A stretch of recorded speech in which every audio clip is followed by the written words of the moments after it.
Assalamu alaikum Shabbat! I want you to be loud. I want you to be proud. It's time to be brave. Are you ready?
A man's vision, determination, inspired a generation. It gave a new dream for the youth of his homeland. It created a groundbreaking revolution in the sports. When a vision is strongest, nothing can stop its far-reaching impact. And the vision was 3 powerful letters: KHK. And today, his vision is far-reaching. The valor and pride of his homeland is far-reaching. Today, his vision is defining the future of a new generation. A generation of heroes and of gladiators. Today is the day of hope for the hopeless. The day KHK will inspire the souls to fight back, irrespective of what they are and who they are. Many will emerge as heroes. This will be a new era of true heroes and gladiators. When he stood in the front and led them, they called him the Prince of Gladiators and Heroes.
In 2016, a vision revolutionized mixed martial arts in the Middle East.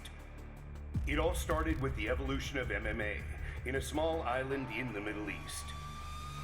The magnificent Kingdom of Bahrain, a land of ancient glory and bravery, thriving under great leaders and visionaries. The country is now home to the largest MMA promotion in the region, Brave Combat Federation. And the kingdom became the first ever country outside of the United States that featured the IMF World Championships. His Highness Sheikh Khalid bin Hamad Al Khalifa and his true warrior spirit envisioned the growth of MMA in the region. He believed in the glory of the sport of mixed martial arts and facilitated the best MMA facility in the land. Along with brave President the Hawk, Mohammed Shahid, in the shortest span of time we grew stronger. We grew bigger. This is the story of the fastest growing MMA promotion in the world. This is the story of Brave Combat Federation.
Brave Nation, let's welcome our first warriors into the cage. This bout is three 3-minute rounds and an amateur catchweight fight of 77 kilograms. Introducing your first warrior. Fighting out of the blue corner, this man's a mixed martial artist making his amateur debut. He stands 175 centimeters tall and weighs a ready 76.8 kilograms. Representing Ghost MMA and fighting out of the magnificent Kingdom of Bahrain, please welcome Hamad Mubarak Saad. And his opponent, fighting out of the red corner. This man's a mixed martial artist also making his amateur debut. He stands 180 centimeters tall and weighs a ready 76.4 kilograms. Representing KHK Team Bahrain and fighting out of the magnificent Kingdom of Bahrain. Give it up for Ali the Eagle Marhoun.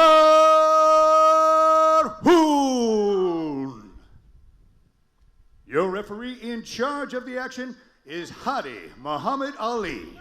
Big thanks to B1, our hygiene partner. There you see the tail of the tape. Ali Marhoun, 3 years younger, has a little bit of a height advantage. Everything else virtually identical. Your referee is Hadi Muhammad Ali. Ladies and gentlemen, the first fight of Brave Combat Federation 49 Super Fights is going down right now. Touch of the gloves, gentlemen. Trying to get a gauge of each other. A huge leg kick to open up from Mubarak Saad. Nice in and out movement. Both men look very light on the feet, but they're double underhooks trying to be initiated by the Eagle, but in on a single. Looks like Mubarak Saad of his own. Those are good, smart knees to the legs there from Mubarak Saad, Carrick. Mubarak Saad may not have enjoyed that. And oh, he got a guard pull Oh, he's holding on to the fence. Looking for the armbar, Phil. Oh, this would be huge. That is beautiful Hips are down. jiu-jitsu. A blue belt in jiu-jitsu is the Eagle himself, but he is like a dog on a bone with that arm trying to flatten it out. The Phil, that hand is underneath the elbow. This is as tight as an armbar gets. That's it. Readjustment. He's just trying to readjust, get that grip, trying to soften up the man to release the grip. You may see him try and get his feet on the bicep of his opponent to try and release the arm. He's trying to peel that grasp down and maybe going belly down on it here. But I like how calm Marhun is. He's taking his time, and that looks like the extension of the elbow. At this point, Phil, the fighter's got to circle quickly across. He's doing it. He's starting to circle. Now he's going the other way. That arm is in deep jeopardy. Marhun readjusting slightly, but looks like he may get it. Beautiful work there, just to ride it out from Saad. A nice inside the guard of Marhun. Can he do a little bit of damage from this position? Needs to be aware. Has tasted just how dangerous the jiu-jitsu is. Look at the triangle. Coming, Phil.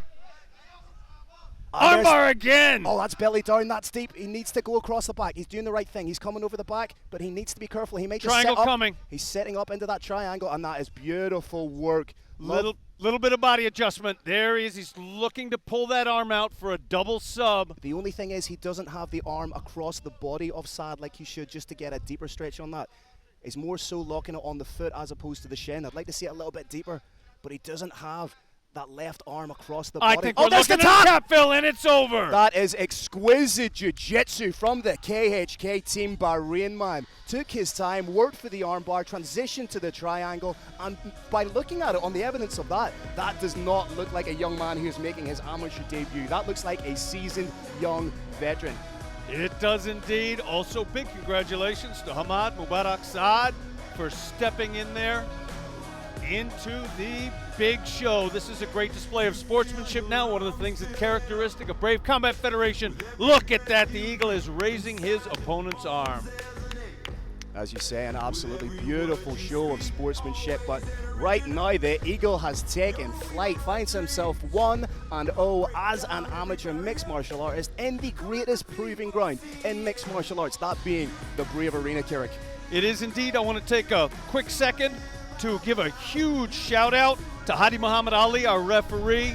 He works tirelessly to further mixed martial arts in the great kingdom of Bahrain, and he does so under the leadership of Mohammed Kamber, head of Bahrain MMA Federation. That was just exquisite transitional jiu-jitsu from the armbar. Realized he didn't have the armbar, waited for his opponent to come up into the guard, stuffs the arm down, closes the triangle, gets the underhook grip just to tighten it, rolls into the mounted triangle, and ladies and gentlemen, that elicited the tap and makes this young man 1-0 in his amateur career at only 17 years of age. The roaring lion is making his way into the cage. Prowling forward he is, which means, ladies and gentlemen, it is time for the official decision. All right, Brave Nation, what an incredible way to start our Brave CF Super Fights night. This bout comes to an end at 2 minutes and 2 seconds of the very first round. Your winner by triangle from KHK Team Bahrain, Ali the Eagle Marhun.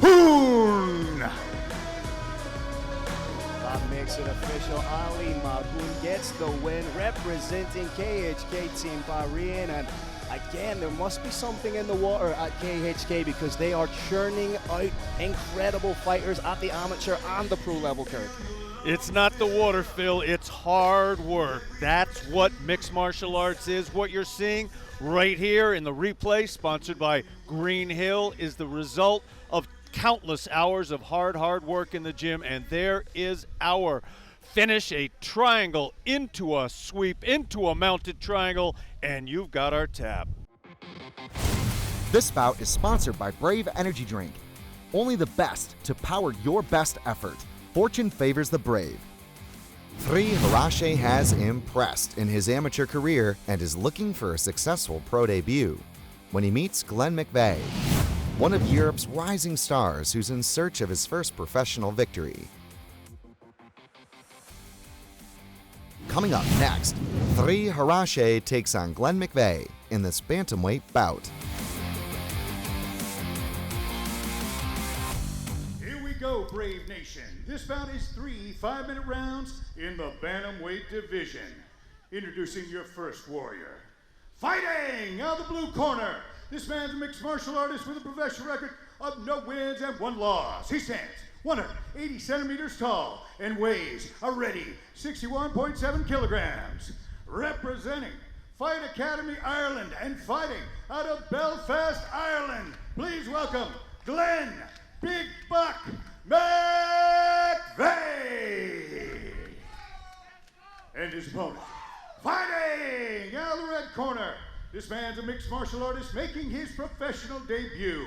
He stands 165 centimeters tall and weighs a ready 61.4 kilograms. Representing top champions and fighting out of Jordan, give it up for Frey Al-Harasha!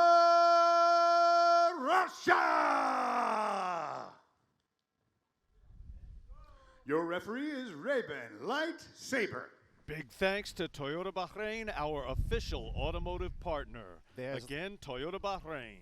There's that height discrepancy I was talking about, a full 15 centimeter height advantage.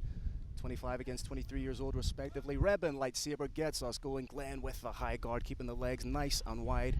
Popping the jab, trying to cut through that guard of Al-Harasha.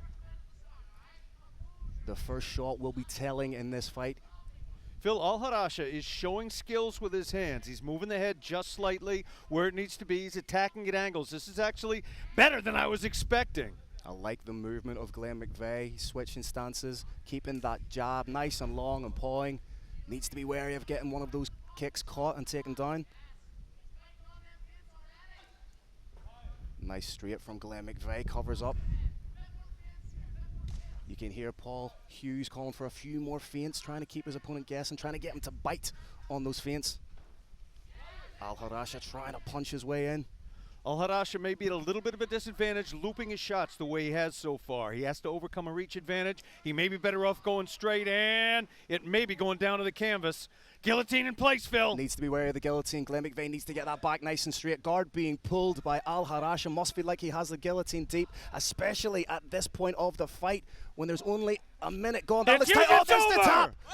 Al-Harasha with the first round guillotine, showing just how powerful the Brazilian jiu-jitsu is, and especially, as I said, at that stage of a fight, Carrick, where both fighters are dry. It's less than a minute in. He gets it, pulls guard, and gets his first win as a professional. Frey Al-Harasha showing the power of jiu-jitsu. This is international black belt level jiu-jitsu on display. Huge respect to the fighter from Jordan. And that was all predicated off the shot takedown from Glenn McVeigh. Al-Harasha witnessed that there was an opportunity to sink onto the neck. He collapsed onto it, and with a gargantuan squeeze when both fighters were dry, got the guillotine. Let's have a look at the replay. Glenn McVeigh working for the takedown, but at this stage Al-Harasha felt like he had it, pulls guard, extends into the guillotine, and you can see just how deep that is. Elicits the tap from Glenn McVeigh. Freya Al-Harasha moves to 1-0 as a professional. That is a tight guillotine, Carrick. That is indeed. Mixed martial arts was born from Brazilian Jiu-Jitsu. Some people say it's no longer a complete art. I don't know. That was an excellent display.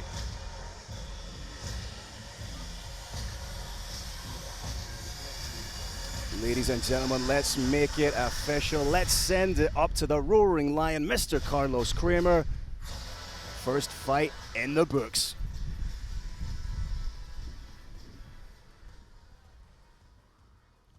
All right, Brave Nation, we are moving along in this explosive night at Brave CF Super Fights. This bout comes to an end at 1 minute and 10 seconds of the first round. Your winner by guillotine choke, Frey Al-Harasha.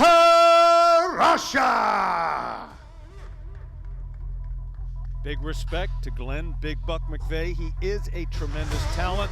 I am very much looking forward to seeing him in the Brave Combat Federation cage again. However, because of the jiu-jitsu of Frey Al-Harasha, he was not allowed to show what he can do.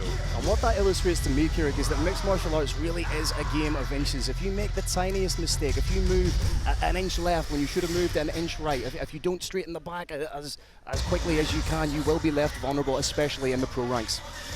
That's 100% the fact. It is not a game of inches, it's a game of less than an inch. Less than an inch and your lights go out, or as you saw here, the tap has to happen. And Glenn was doing a great job of landing his shots and moving, but the takedown here against the Brazilian Jiu-Jitsu black belt who's going to clasp onto the neck. Feels like he has it. You know that somebody has a guillotine tight when they opt to pull guard. Sinks it in as tight as you like. Has that bicep just over the crook of the neck and elicits the tap. That was an incredibly tight guillotine. You could see the vertebrae in the spine popping out of the back of the neck. Brave Nation, we are now doing a socially distanced post-fight interview. This bout is brought to you by Brave Gym. Training for mind, body, and spirit. Brave, it's more than a gym. Axel Sola is one of the biggest names in amateur MMA history, and tonight he makes his professional debut against Kitty Begaj, a top striker who's eager to make a name for himself at Brave Combat Federation. Coming up next, Axel Sola makes his much anticipated pro debut against Kitty Begaj. All right, Brave Nation, let's move along with our historic Brave CF 49 Super Fight Night. Bout is 3 5-minute rounds in a super welterweight fight. Introducing your first warrior. Fighting out of the blue corner, this man's a mixed martial artist with a professional record of 1 win and no losses. He stands 186 centimeters tall and weighs a ready 78.9 kilograms. Representing Crow Cop Team and fighting out of Zagreb, Croatia, by way of Kosovo, please welcome Kuti Begay.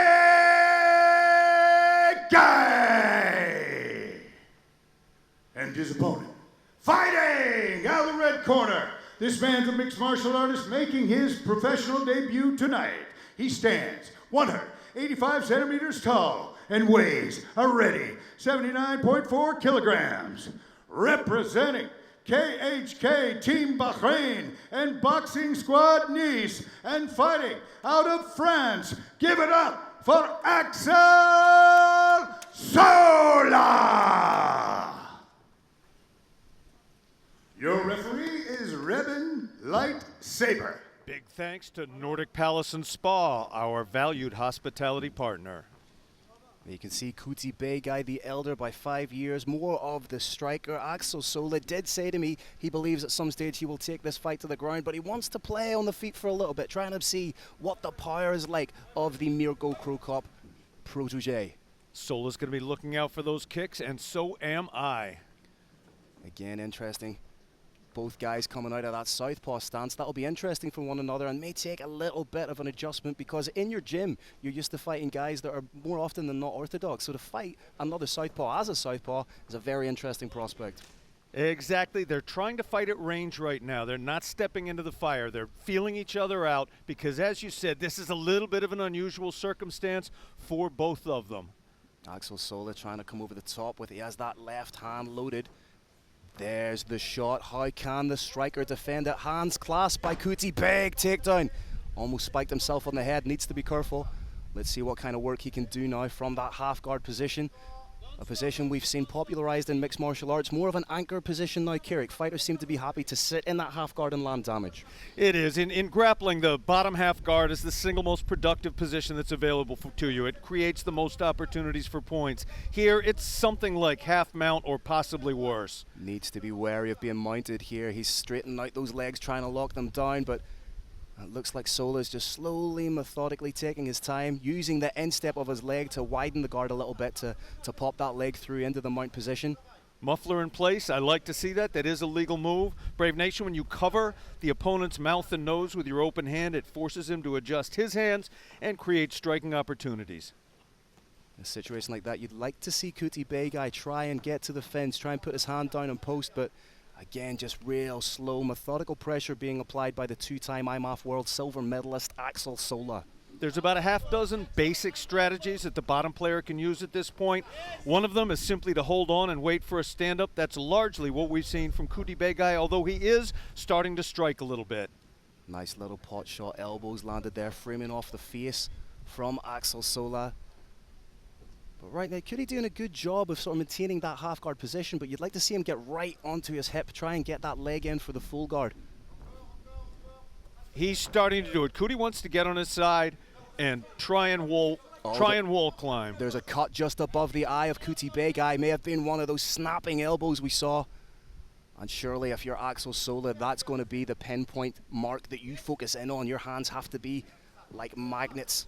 Human reaction time for a trained athlete is about 1/3 of a second. The movement time between an elbow and a head that's, say, 8 to 10 inches apart is well inside of that. Those elbows can rain down if they're set up well, and there's really no stopping it. And seeing your blood trickle down your face as a fighter on the bottom, mentally, does that have any kind of impact on the fighter, Kirik? Mentally it does, but also it's physiologically. If blood gets into the eye, it becomes more difficult to see, and of course you need 2 eyes to fight. So right now, this is probably the most advantageous position with regards to that cut that Cudi could be in. As soon as he stands up and he's upright, that blood is going to come down the face, potentially into the eye. The problem, Phil, is that if he doesn't start trying to stand, another elbow is going to land on the other side of his head, and he's going to be bleeding on both sides. Axel Sola doing a good job of just maintaining position here, not making any unnecessary mistakes. He's winning the fight. He's in the top position. He's opened his opponent up, and now he's just happy to do work from this position. Kuti Begai has got a large number of options. He can try and flip his opponent over with what's called a sweep, which you're seeing a little attempt at there. He can try and get to his opponent's back. Oh, we got a Dagestani handcuff coming up. You'd like to see him try and reach over the top and try and get the Kimura grip, because as we say, almost every show, you can use that not just for the submission, but also as a transitionary weapon. Has that hand, does Axel Sola just around the waist, immobilizing the movement of Kuti Begai. Right, oh, you could just, in an empty arena, you can just hear those elbows slicing through the guard.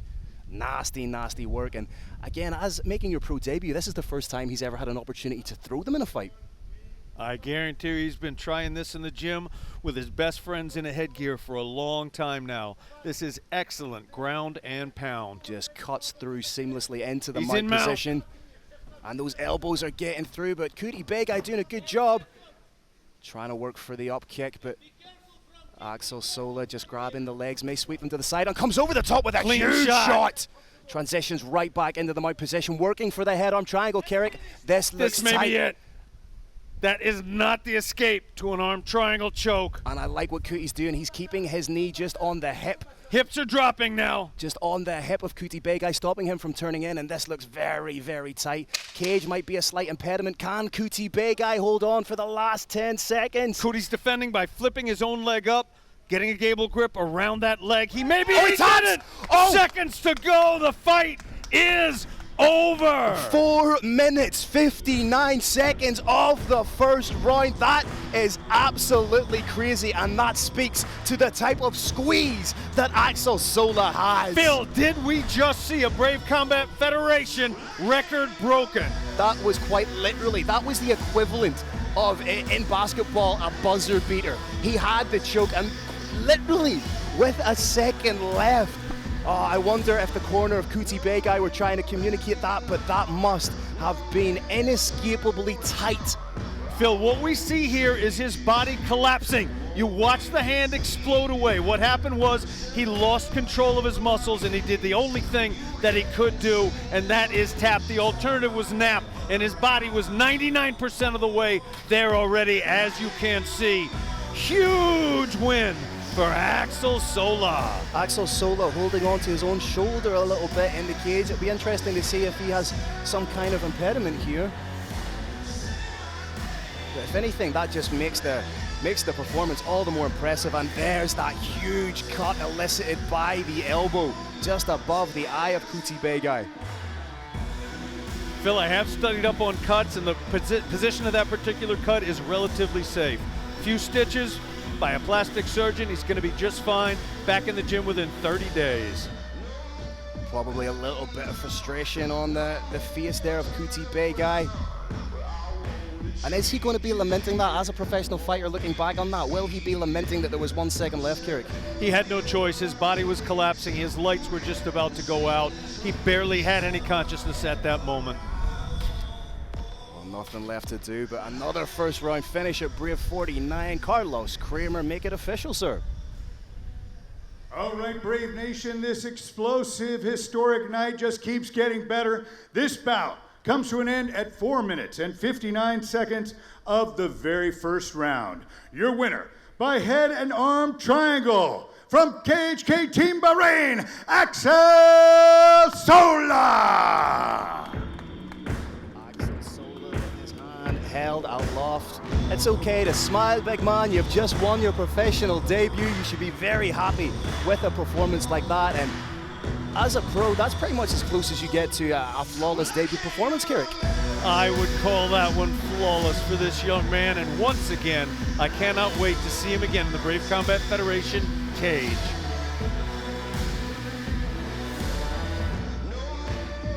Phil, walk us through this Green Hill replay. It was pretty much methodical from that takedown. Clasp of the hands, just works from that half guard position, slicing his opponent up with devastating elbows, some hellacious ground and pound. You can see the huge cut he opens up over the eye of Kuti Begay. And just throws the legs to the side, a huge shot. Absolutely fantastic performance from Axel Sola from KHK Team Bahrain and Boxing Squad in Nice, France. The Irish Thunder, Phil Campbell, is now positioning himself to conduct a distanced interview. Stand by, Brave Nation.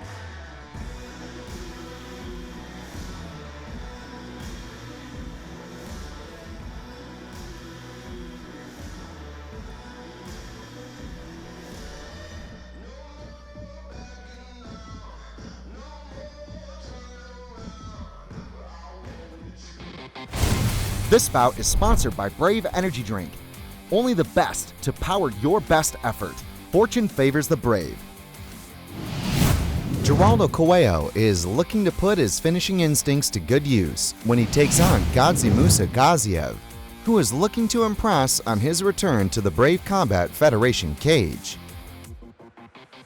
Coming up next, Geraldo Luan Santana Coelho takes on Gadzi Musa Deadshot Gaziev. For official introductions, Carlos Kramer.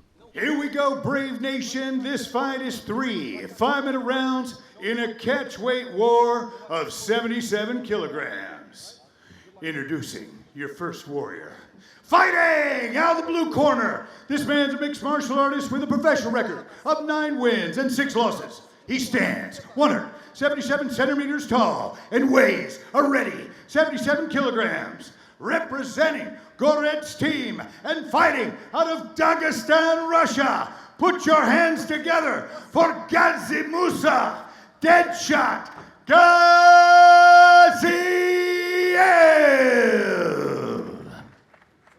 And his opponent, fighting out of the red corner. This man's a mixed martial artist with a professional record of 12 wins and 5 losses. He stands 182 centimeters tall and weighs already 76.6 kilograms.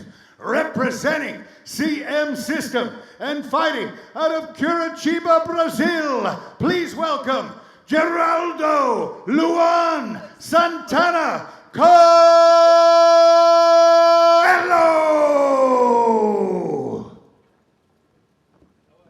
Your referee is Revin Lightsaber.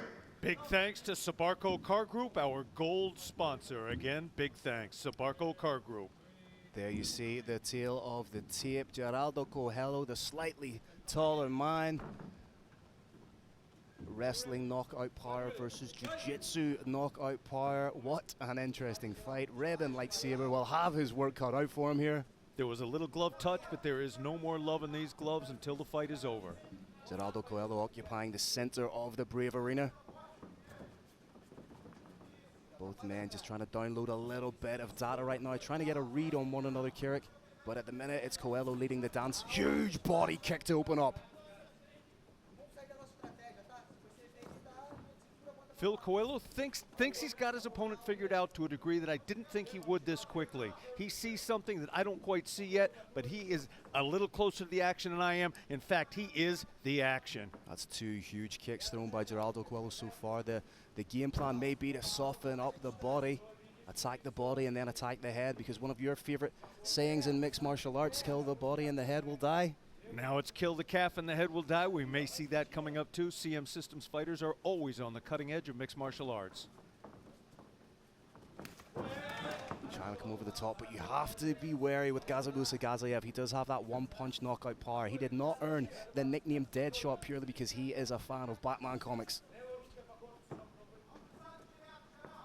Well put, Phil. Again, Brave Nation, one shot is all it's going to take from Gaziev.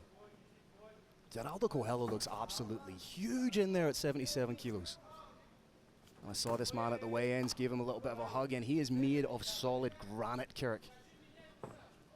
I also want to express huge respect to Coelho for being able to train and get in this kind of shape in the middle of the pandemic that Brazil is now suffering through. Oh, nice straight, but again, Gazamusa replies, you have to keep the hands up around this man. Only ever one strike away from a knockout. Again, working the body is Geraldo Coelho. Gaziev getting a little more confidence now. He's touched his opponent a couple of times. He thinks he knows how to do it again. He's probably going to bide his time because, as you said, he needs one shot, one dead shot to end this fight. And he has already opened up a small cut underneath the eye of Geraldo Coelho. Coelho may be thinking about taking it down to the mat or attempting to at this point. That's a lot easier said than done against somebody with the wrestling prowess of Gazamusa Gazayev. Again, good movement from Coelho. Just trying to find the opening. Trying to stay on his bike, doesn't want to be a static target for Gazamusa Gazayev. Woo! Gazayev seems to be able to get out of the range a little bit quicker now. Again, another huge kick to the body. Speed edge is going to Gaziev here. He's throwing lots less shots, but the ones he's throwing are landing effectively. Coelho trying to keep Gazayev guessing with a couple of feints, but nice little pot shot jab right down the middle from Gazayev. Changing levels, trying to get a bite from his opponent. May go low and then come up high with a big overhand. Gazayev always has that counter hook loaded just when you finish. It's a beautiful counter shot, just predicated off the shots landed by Coelho or thrown by Coelho. Very nice left liver kick. If that ends perfectly, could be the end of the fight. As we say, Kirik, might be the game plan of Coelho to attack the body and then eventually go up high. Brave Nation, either of these fighters can end it at any second, and both of them are keenly aware of it. More of a kickboxing match here in the opening stanza. There's a chopping leg kick from Coelho. I'd like to see him land a few more of those landed strikes with his hands and finish with a kick to the leg. Double right hand from Gaziev rarely works, but when it does, it works. What you're saying is it doesn't work until it does.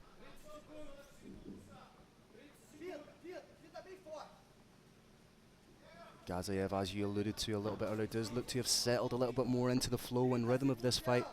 He is. I think he's actually dictating the pace to just a minor extent. Starting to get his feints off, starting to get a reaction, to get a read from his opponent.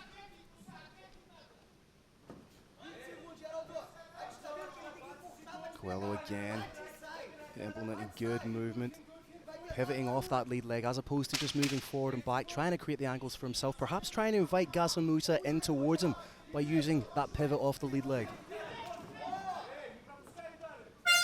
Very interesting round, Phil. Very interesting round. Both fighters know that their opponent can end it at any point. They're trying to set up a knockout shot.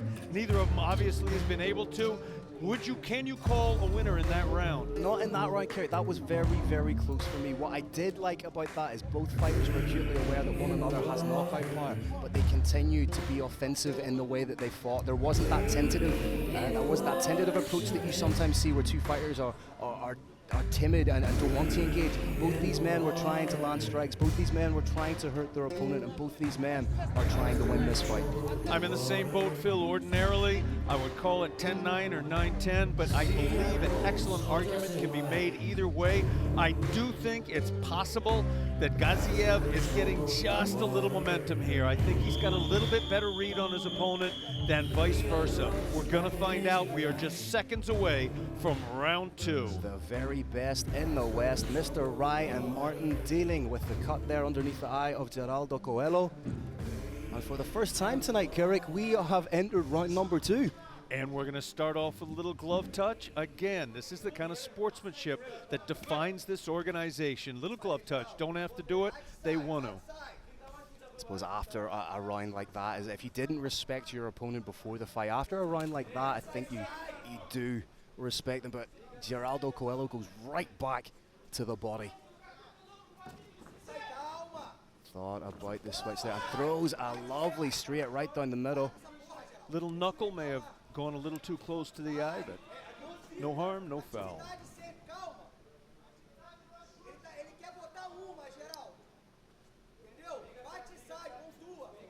Last fight for Geraldo Coelho was all the way back in August of 2019, and a losing effort against Rafael Silva de Souza, but he has obviously put the work in at the gym and is looking very good here in the opening stanzas of the second round. Again, ripping to the body. But Musa Gaziev completely unmoved, that stoic expression giving absolutely nothing away. He's showing nothing emotionally, but those shins, that hardened foot and those shins hitting the forearm can easily slow your opponent down and can even break that forearm. As we've alluded to, perhaps the game plan of Coelho is to work the body so that Gaziev brings that arm down ever so slightly to protect the body and then perhaps attack the head. Coelho clearly pulling away just a little bit. Need to be wary of that straight down the pipe from Gaziev. You cannot rest on any kind of laurels here, but there was another kick to the body, but landed more so on the elbow, I think, from Geraldo Coelho. It's almost as if he thought about the takedown there and he saw something cocked he didn't like. Chose to bolt at the last second.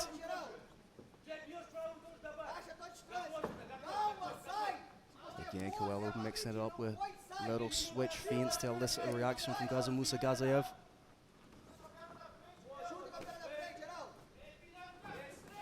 Oh, that's a big kick. One of those like shooing, almost disdainful kicks to the legs. That was big, Phil. Gaziev needs to do a little something to take his opponent's mind off that straight right hand, and that calf kick could have done it, and there was the right hand that he really wants to land. A little bit of a deep breath there from Musa Gaziev. It wasn't very apparent, but there looked to be a little bit of a deep breath after that last body kick landed. Phil, if Geraldo Coelho landed those body kicks that he did on me, I'd be dead. Any fighter on the planet is going to be just a little winded.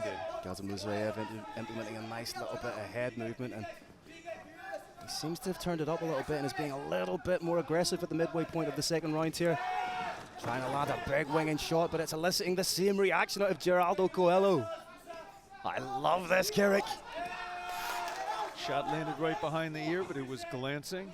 Both these men standing toe-to-toe right now, meeting in the middle. This is absolutely a big man-to-man battle. You throw a big shot at me, guess what? One's coming right back at you. Coelho circling, needs to be wary of circling into that big power hand of Musa Gaziev. Needs to mix up his movement. He cannot get predictable against someone who is as intelligent a fighter as Musa Gaziev. What's that big right hand from Gaziev? Geraldo Coelho doing a great job with his feints. His attacks are fairly similar, having the most luck with that big kick that you just saw right there, but his feints are coming from all directions. Oh, big shot. I thought he was going to roll. A little bit of rolling thunder there from Geraldo Coelho. Thought he was going to roll underneath and come over the top with a big shot. There's always a slight bit of tension anytime you see somebody in the pocket with Musa Gaziev.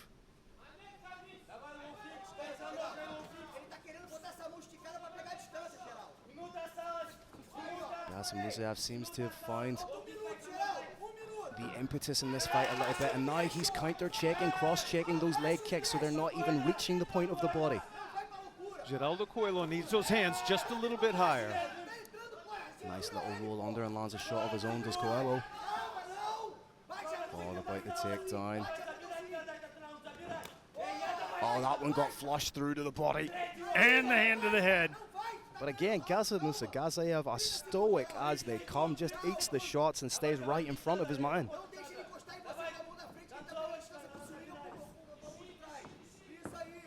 Side to side movement from Geraldo Coelho. Gaziev taking a couple of breaths, shook that left arm out a little bit. I love the counter checking he's doing now. Just proper shin on shin, which is not nice for anybody, but you'd rather go shin on shin than shin to the body.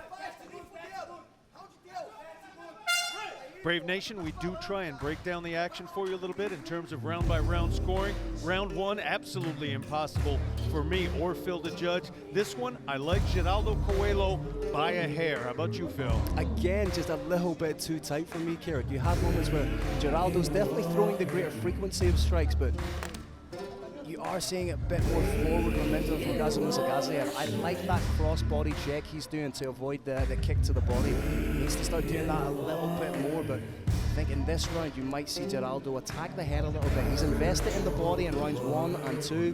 What's not to say that he won't now invest in the head attacks.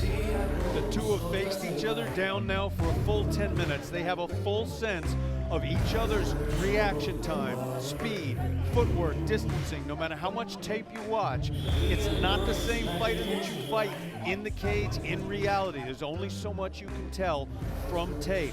They now know each other and they are going to let it go. Very much all to play for going into the third and final round.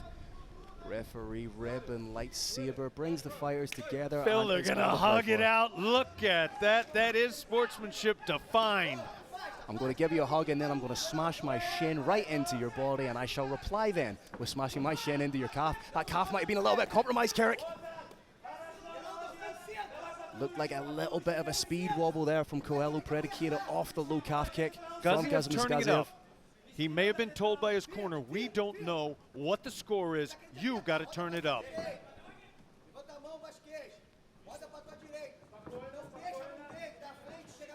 Again, Geraldo Coelho implementing that side-to-side movement. Now, interestingly though, Gazimusa Gazayev taking the center. Coelho feints with his hip, with either shoulder, feints with level changes. Absolutely. Brilliant display of feigning, trying to get a read, trying to get a reaction out of his opponent. Next time he'll follow through with something like that 2-3. Do you know what? It's not a dissimilar game plan implemented by Geraldo Coelho as his teammate Luan Miao Santiago did at Brave Combat Federation 29, I believe it was, when he fought Gazimusa Gazayev. So they do have the blueprint in their gym to beat Gazimusa Gazayev. And they do have the genius General Cristiano Marcelo guiding their action.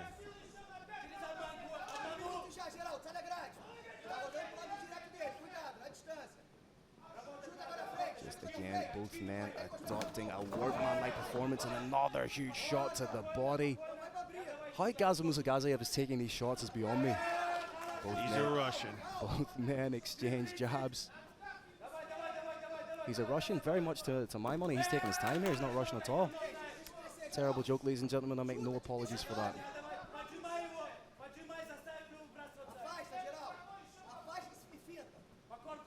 Both men edging ever closer to one another. One strike is all it takes. One huge shot to end the fight. Juan Santana is very comfortable landing that left kick. My guess is he's going to continue trying to drop that shot in there until there it was. We may see a few more of those before the final bell tolls. With a fight that's this close, Carrick, that's predominantly, well, exclusively been fought on the feet, more of a kickboxing match, does either fighter risk it and go for a takedown to solidify a round? Both these men are very, very hard to take down for different reasons. Geraldo Coelho, black belt in jiu-jitsu. I don't know if you want to be on the ground with him after you've taken him down. Gaziev, simply very hard to take down. I'm not certain we're going to see a takedown or even a takedown attempt. Gazimusa Gaziev trying to push the action, trying to roll underneath and come up with those big, big hooks. The corner must have told him that yes, this is indeed a close fight, you want to go out there and you want to do something definitive. You want to take the win. Less than 2 minutes left in the third and final round of what's been an intriguing chess match between two incredible fighters. Brave Nation, a fight does not always come through on television. It may look like these two are holding back just a little. You have my word, they are not. We have seen dozens of shots that could end it. Hasn't happened yet, but these are two men trying to end it in front of us in the Brave Combat Federation cage. Less than 90 seconds to go, Carrick. Gasamusa Gazayev trying to land those big hooks. Elicits the same reaction from Coelho. Coelho cannot afford to lose his head right here and get drawn into a firefight, because when you're involved in a firefight with Gasamusa Gazayev, invariably there's only one guy coming out of that with the win. It's the guy who didn't get dead shot. Less than a minute, Phil. This may come down to how much the judges value body kicks. It's a subjective score. There's an old saying, never leave it in the hands of the judges. We just saw a big leg kick. Spins him on a sixpence. Coelho returns with an inside leg kick. Little bit of a rally here from Gasamusa Gazayev. Oh, he dropped him with a huge straight. And now he's got a huge ground and pound. They call it dead shot. Oh, Reben Saber jumps in and calls an end to the action. That was the moment we were waiting for. That is dead shot. Absolutely huge shot down the middle. Reben Lightsaber saw enough, called an end to the action, but that is just how dangerous Gasamusa Gazayev is. We said throughout the entirety of that fight, Kieran, he just needs one shot. Let's watch it right here. And boom, there it is. Clips his opponent right in front of us. Lands some huge ground and pound. I'm trying to see what Reben Lightsaber saw. He saw the legs fall, Phil. He saw the open guard. You're going to see it again. That open guard, the foot on the hip. You can see that foot, and then the leg drops. The leg drops, and that's when Reben Saber steps in. The corner is not happy, but watching that knockdown and seeing those legs drop right there. Yeah, the legs did drop, but again, I'm not a referee. I'm not in there. Referee Reben Lightsaber is a fantastic referee, but the argument could potentially be made that Geraldo Coelho was fighting back.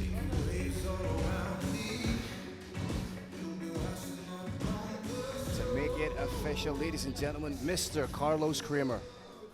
All right, Brave Nation, another incredible battle inside the Brave CF 49 Super Fight cage. This comes to an end at 4 minutes, 25 seconds of the third round. Your winner by TKO, Gasamusa Deadshot Gazayev. There you have it, ladies and gentlemen. Gasamusa Gazayev did exactly what he needed to do. Potentially may have been looking at a decision loss, but he snatches the win emphatically. A beautiful shot right down the middle, follows up with the ground and pound and elicits the TKO finish. Well put, Phil. Based on my notes, I do think that he was probably looking at a 29-28 decision loss there, based on the number of clean body kicks that landed. But he made the judges irrelevant. That's what you're supposed to do in mixed martial arts. Getting to watch some of this action again, courtesy of Green Hill, our apparel sponsor, our valued apparel sponsor. Huge fade, slip, roll, and a left hand.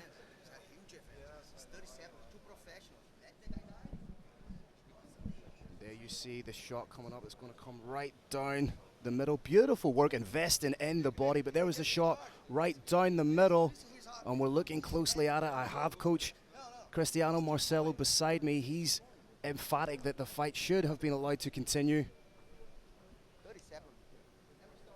Coach Cristiano Marcelo, absolutely a hero of ours. He thinks the fight was stopped a little bit too early. Unfortunately, in mixed martial arts, there are moments where the body looks like it's doing one thing, collapsing, it may be doing a different one. Judges have a split-second moment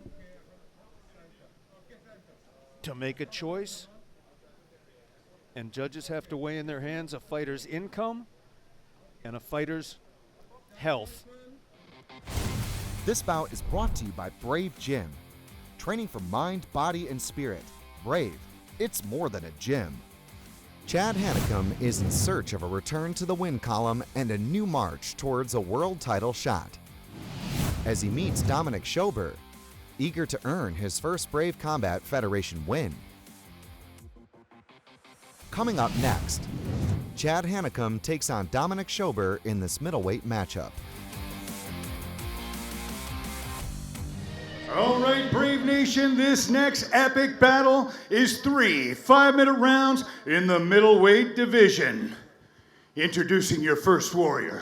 Fighting out of the blue corner, this man's a mixed martial artist with a professional record of 11 wins and 9 losses. He stands 183 centimeters tall and weighs a ready 83.7 kilograms. Representing Basic Sports Club and fighting out of Austria, give it up for Dominic the Dom Schober!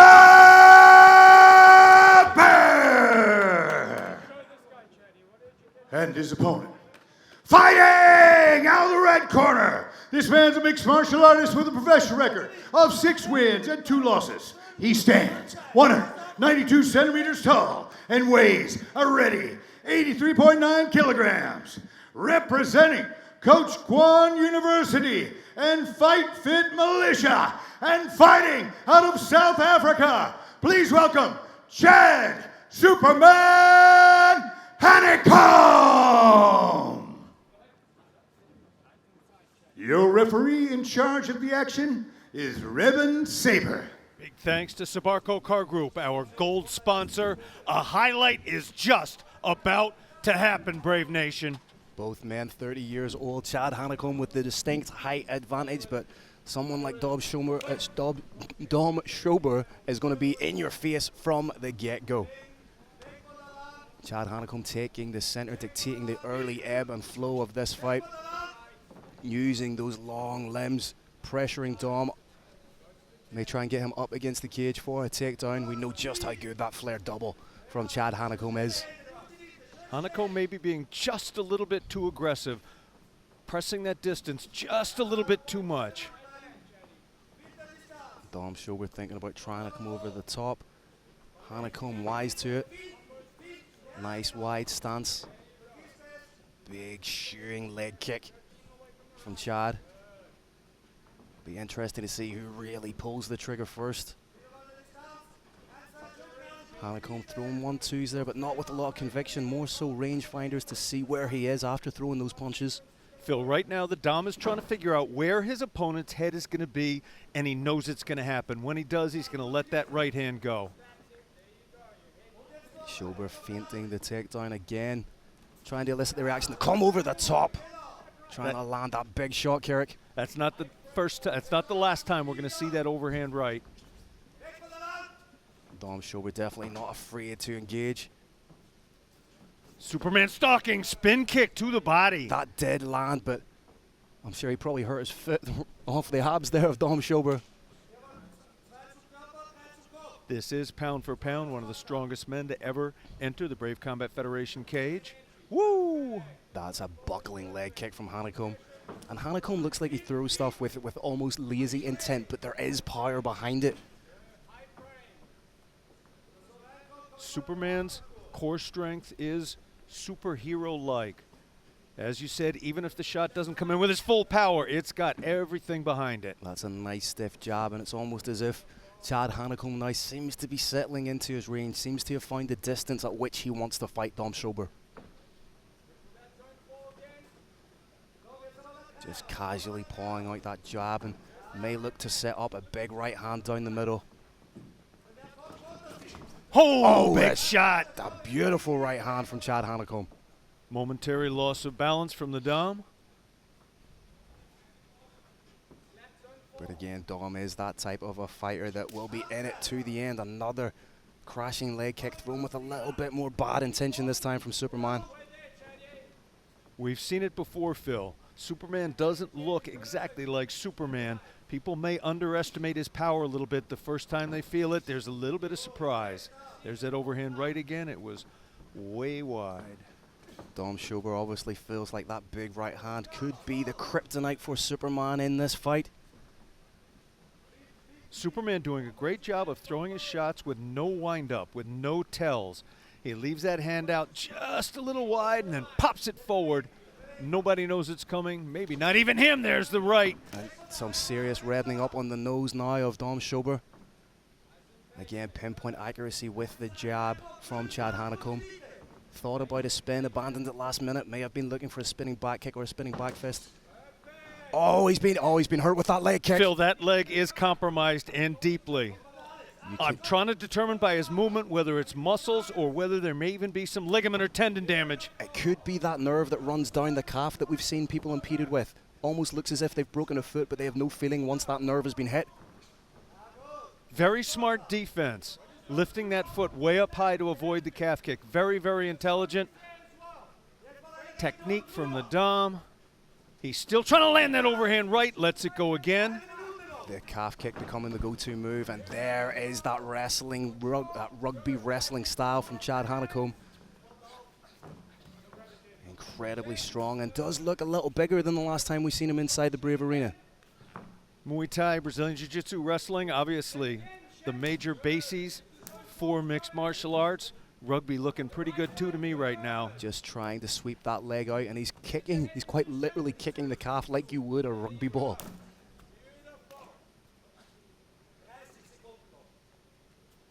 As the hands clasped, trying to drag Dom Schober to the ground. Dom needs to try and break that grip, needs to get the hands down, push down, cause a little bit of separation. Beautiful head positioning from Superman. The exact spot his head is in, it cannot be elbowed. Excellent. Moves ahead to the side. Nope, it is absolutely not going to happen. And beautiful head positioning. The game plan from Hanekom does seem to be to really attack the calves of Dom Schober. Call it for me, Phil. 10-9, 9-10. I'm liking Superman by 10-9. I think Superman did find his distance very early, and that calf kick was the most telling strike landed in the bout. I'd really like to see that again, but here we see Chad Hanekom just evading the forward motion of Dom Schober. There's that spinning back kick, more so on the arm, seeing there in the replay. And there's that big straight that just Dom decided he was hungry at it. Lesser men would have been put on their back with it, and there's that big low calf kick that impeded the stance of Dom Schober. You called it exactly right, Phil.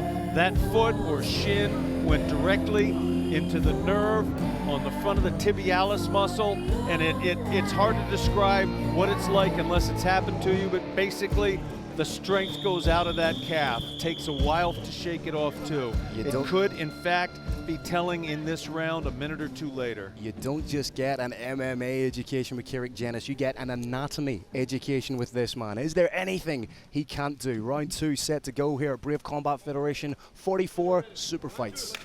This could come down to calf kick versus overhand right, Phil. And is it incumbent upon Dom Schober to throw that overhand as Chad Hanekom is throwing the kicks?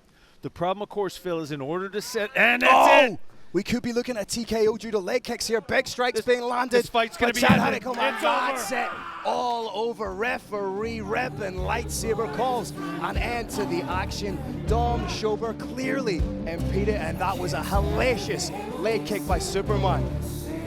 Kill the calf and the head will die! That's why they call him Superman! The big man just came over to the commentary table and said, surprise, surprise, MFers, I am back. And the question I would ask is, did he ever really go away? Beautiful work, and you can see the pain that Dom Schober finds himself in. Phil, you talk about the strength of Superman. You talk about why they call Chad Hanekom Superman. That was only the second calf kick that landed, and his opponent is still down on the ground, unable to get up. Absolutely extraordinary lesson in mixed martial arts from the man they call Superman. Dom Schober gets his, Chad Hanekom gets his 6th win by way of finish, his 2nd by way of KO or TKO, and here we see the work and just crashes in that kick, drops Dom Schober, finishes up with the ground and pound, and that's a beautiful finish, Kerry. And that's the right time to stop it. Revan Saber Sapes, and that's a man right there above us, Chad Superman Hanekom. Follows up with the ground and pound, leaves referee Revan Lightsaber with no alternative but to stop the fight. And Dom Schober is still on the ground.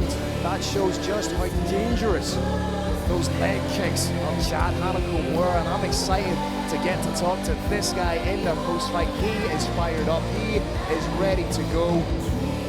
Phil, Dominic, the Dom Schober is as tough as they come. He is being stretchered out of here due to the effect of just 2 calf kicks. As I alluded to earlier, it's possible there is some tendon damage here or some ligament damage. But let's get back to talking about Superman. What a performance from the South African. Standing with his coach, the great Coach Kwan, followed the coach's prescription to a T and devastated the Dom Schober. Brave Nation, Dom Schober was trying to land an overhand right. In order to set that right up, you have to put your weight onto your front foot. You cannot have your weight set onto your back foot and land that shot. And so it's just what happens when you're willing to step into the fire. He wanted to land that right hand. In order to do so, he had to put his weight onto that front left leg. And as a consequence, Chad Superman Hanekom had a target and landed it. Obviously, congratulations go to Chad Hanekom, but also our thoughts and prayers go out to Dom Schober right now. We hope he makes a speedy recovery because he is one of the gutsiest fighters. All in the right, game. Brave Nation, this incredible battle comes to an end at 18 seconds of the very 2nd round. Your winner by TKO from South Africa, Chad Superman Hanekom. The night belongs to Chad Hanekom with a devastating finish, targeted the calf with those beautiful low kicks throughout the entirety of the fight, found his range early, tightened it up in the 2nd round, obviously realized he had hurt Dom Schober, and finishes with a beautiful low calf kick and a little bit of ground and pound. Let's look at this replay brought to us by our apparel sponsor, Green Hill. Beautiful spin kick, goes to the forearm, didn't land on the body, but it can still have an effect. And there is that straight right hand on the button, and from another angle. Dom Schober is compromised. There's that calf kick, landing directly on the tibialis muscle, crippling that leg. We watch it again, and the Dom falls down to the ground, literally helpless. Once again, kill the calf, and the head will die. Revan Saber steps in, breaks the action, saving the Dom from further punishment. Perfect stoppage from the lightsaber. That is as good as advanced mixed martial arts technique gets. Right on the money, and now we're gonna get a chance to talk with Superman himself. This bout is sponsored by Brave Energy Drink. Only the best to power your best effort. Fortune favors the brave. Bernardo Sopai impressed in his Brave CF debut, and now wants to continue his rise up the bantamweight division when he faces Francesco Nuzzi, widely recognized as one of the top bantamweights out of Italy. Coming up next, Bernardo the Lion King Sopai meets Francesco Berserker Nuzzi. Let's move on to the bantamweight division and welcome our next warriors into the Brave CF Super Fights cage. This is 3 5-minute rounds in the bantamweight division. Introducing your first warrior. Fighting out of the blue corner, this man's a mixed martial artist with a professional record of 8 wins and 1 loss. He stands 169 centimeters tall and weighs a ready 61.1 kilograms. Representing Wolf Temple, Altamura, and fighting out of Italy, please welcome Francesco Berserker Nasi!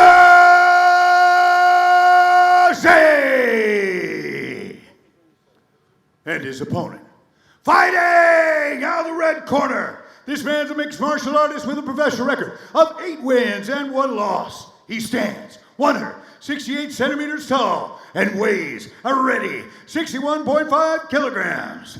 Representing All Stars Training Center in Stockholm, Sweden, and fighting out of Albania, please welcome Bernardo the Lion King Sapai!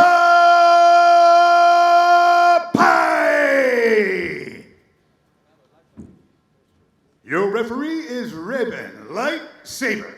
Big thanks to Nordic Palace and Spa, our hospitality partner. It's the Lion King versus Berserker. Absolutely huge fight, and when you have a fight of this magnitude, you need a quality referee, and that's what we have in Red and Lightsaber. Both of these guys are ready to go, primed and ready to go. Expect to see a fast pace being set by Nuzi. He's going to try and take the fight to Bernardo, but just be careful when you start playing with fire, what invariably happens, Kirik. Berserker is employing, there you see it, he's employing long-range footwork.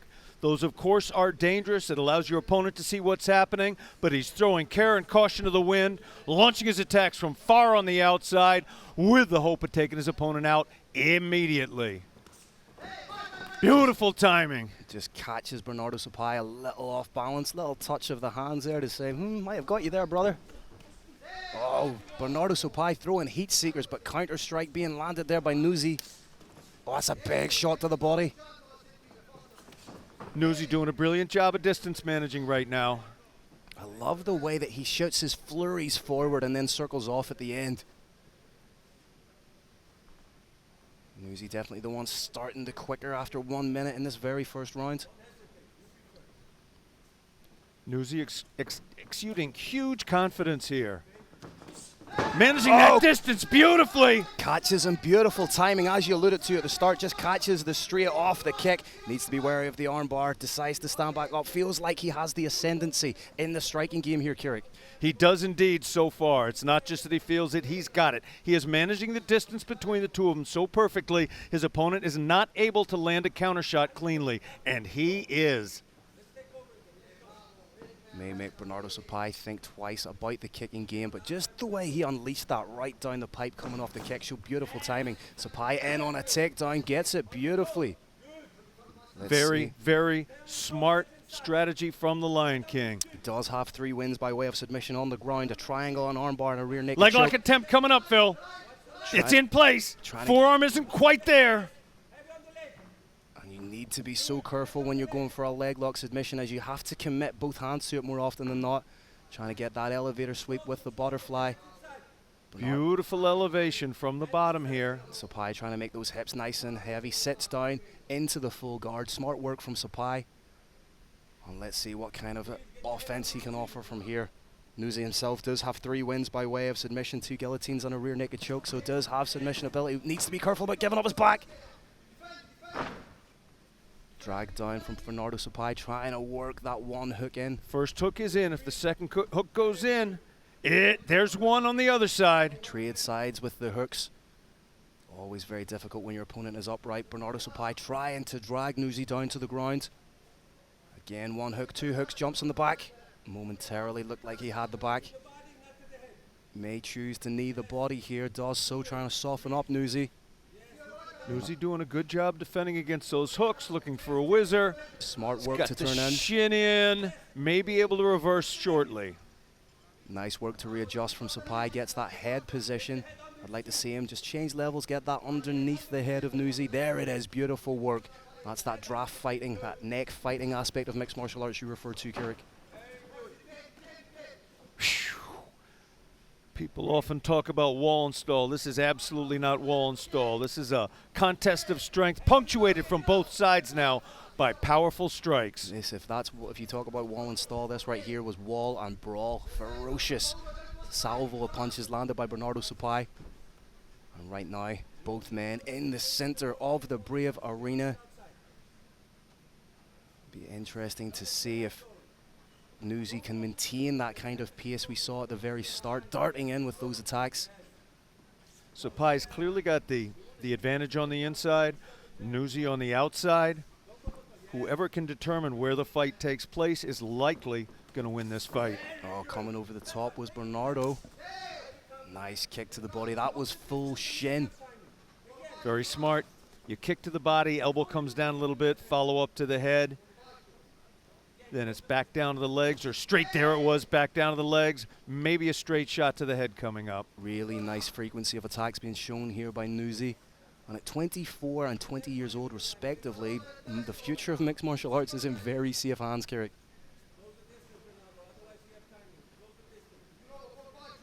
Newsy again, very light on the feet.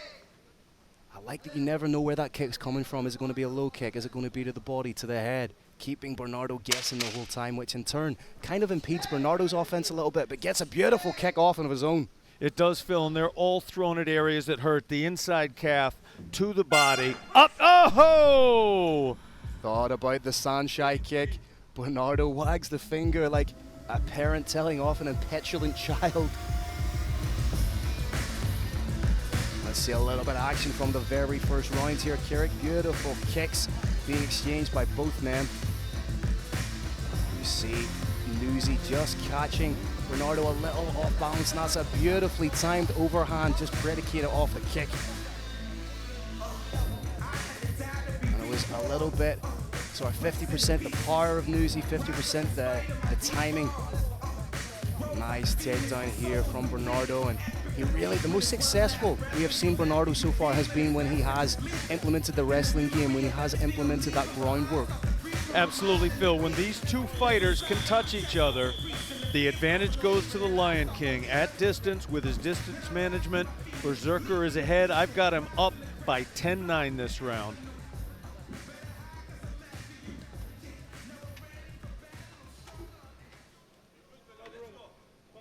Gates locked. Round two, Brave Nation. Again, both men very light on the feet. Both men fantastic kicks. Kick there from Newsy seemed to land more on the elbow, forearm area of Bernardo Supai. A single one of those, Phil, that lands exactly on the point of the elbow can break one of the bones in the feet. Bernardo taking the fight a little bit more, and again, Newsy trying to land that big overhand, that big left overhand. Supai's clearly been told to turn it up a bit. Turning up the shots even from the outside are likely to increase the chances of him getting on the inside as well. I think it was sound advice, and we're seeing the fruits of that right here. It seems to be the game plan of Newsy to throw that big left overhand anytime Supai comes in with the kick. Again, that's one of the tools in a southpaw's offensive toolbox.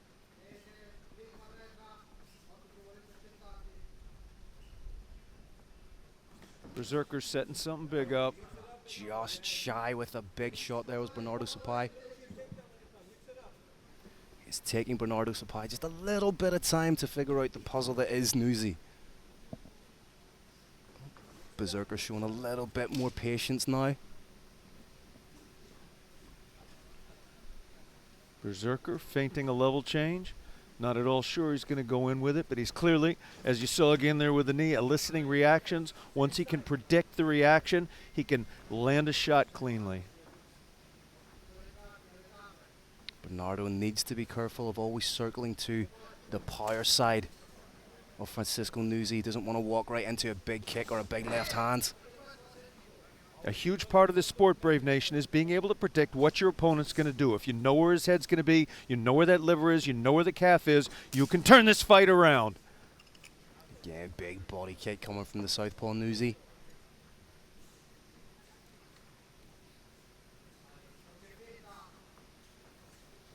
Bernardo Supai trying to work his way in, but Every time he does so, Newsy just not really there. Always seems to be half a step away. Going for a new target now, looking for the outside of that calf. Newsy's landed 2 clean shots to the inside. He's looking for that headshot he's had luck with earlier. Clean shot from Sapai. And we're at the midway point of the fight here, Kirik. If you're in the corner of Bernardo Sapai, what are you telling him? Are you telling him to punch his way into the takedown to an area that he did have a little bit of success early in the fight? Phil, he was told this round, clearly told this round, to go out a little bit more aggressively. I'd like to see just a little bit more aggression still. He had luck with a little more. Let's see a lot more. Standing back, playing in the end of his opponent's hands is not going to go his way. Let's see some aggression. Bring it to him. Sapai must have been listening, because just as you said that, he fired off a kick of his own.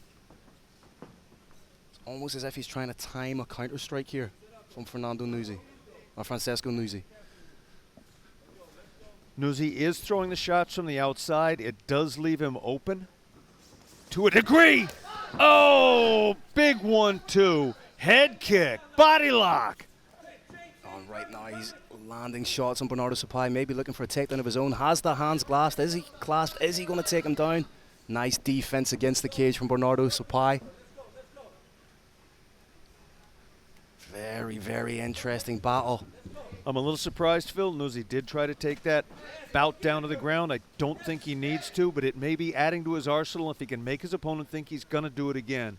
You may see him feint low and then go high with a potentially fight-ending shot. Oh, just seemed to be the toes. Seemed to catch the head of Bernardo Sapai there. Bernardo waves it off, which invariably means in mixed martial arts that a little bit of it may have got through. The Wolf Temple man seems to be ever edging just that little bit further away from Sapai in this fight. Sapai's backing off a little bit. That is not what he wants to do. He had good luck in the first half of this round trying to press the action. He'd be at his best to return to it. Oh, that's a good shot from Bernardo Sapai. That's what we want to see a little bit more of. Turning the heat up on Newsy. Short time now, Brave Nation. 10 seconds. Oh, nice work again. Turning it up is Bernardo Sapai. And this is what he's capable of when he puts it on someone. Nice way to finish from Bernardo Sapai. Good round. I still like this one. 10-9 for Berserker. But clearly when the Lion King turns it on, he's proving to us he can take this fight. So is that what he needs to do from the outset of the third and final round? Really take the fight to Newsy, really put the pressure on him? He does. He's got to put his foot down on that accelerator and not take it off. What he may not be realizing now, because he's in the middle of the fight, and you can't see everything when you're in the middle of it, there's things you miss, is that when he's standing on the way outside, he's actually in more danger than when he enters in there and backs his opponent up. A human being cannot throw a huge shot when their weight is on their back foot. So if you apply enough pressure to them and they start to move backwards, the weight transfers back and you're in way less danger than you are when it feels like you're in less danger on the outside. I'd like to see the Lion King move on in, show us what he can do. Third and final round of a battle between two young talents here in the Brave Arena. Be interesting to see how Bernardo opens up in this third and final round.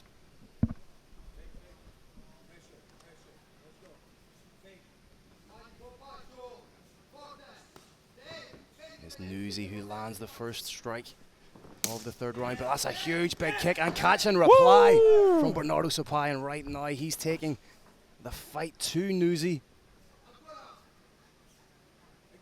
He's got his marching orders. His corners told him exactly what to do. Pressure your man. Don't back off of him. Both men still looking fresh. These are supremely conditioned athletes. The corner of Bernardo Sapai calling for forward pressure, asking him to implement fakes. I'd like to see him start stringing combinations together. Punches and bunches, finishing with leg kicks. Try and up that frequency of output, but that's a lot easier for me to say in the third round of a fight sitting here in the commentary position, Carrick. It is indeed, but that is exactly what he needs to do.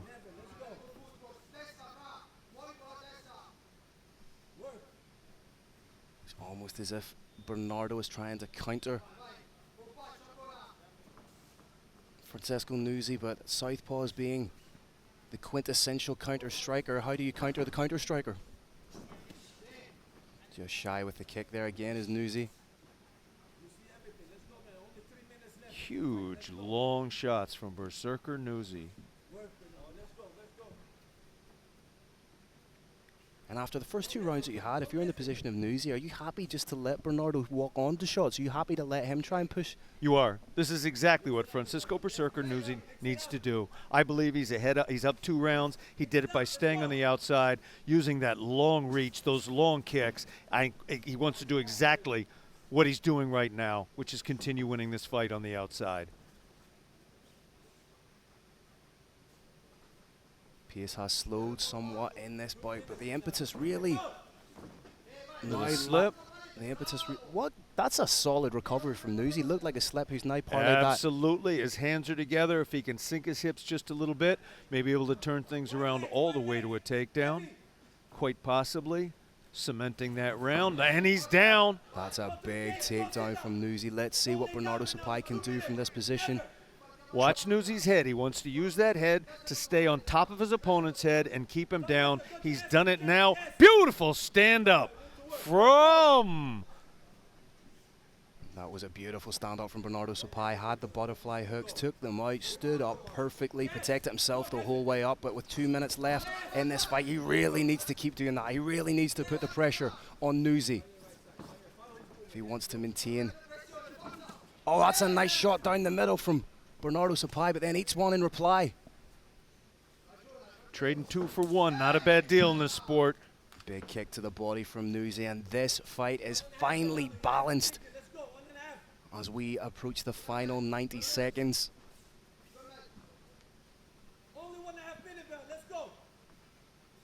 Really does feel like it's on a knife edge.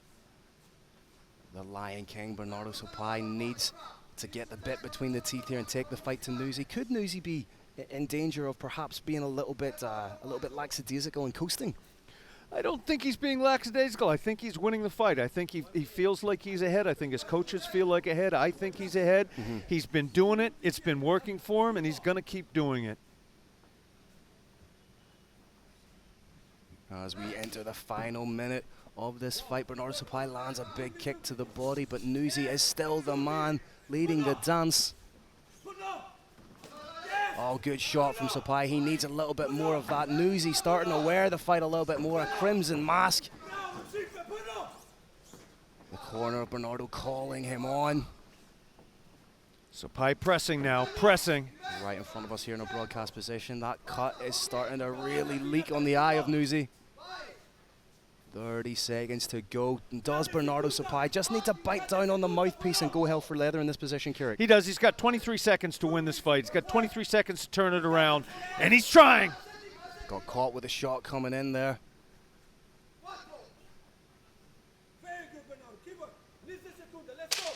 Ten seconds, Brave Nation. Both men right in the middle here. There's that masked kick from Nuzzi. There you have it, ladies and gentlemen. 3 rounds of incredible action in the Brave Arena. Nuzzi scales the cage, feels like he's done enough to get the win. This fight is now in the hands of the judges. Bernardo Suppai cutting a somewhat frustrated figure. But a great fight between 2 incredible young talents who are just going to get better and better in front of our eyes inside the Brave Arena. Bernardo Suppai just shy with that catch and reply, just grazed the chin as opposed to connecting flush. And this was a big moment, Carrick, the takedown from Nuzzi. That's high scoring in mixed martial arts. It's big. Even if this does not go Bernardo Suppai's way, he's just 20 years old. It's a little bit mind-boggling to me. He's reached this level that quickly. I know we're going to see him again soon, and I cannot tell you who's going to win this fight. It's in the hands of the judges. There's arbitrary elements to the unified rules of mixed martial arts.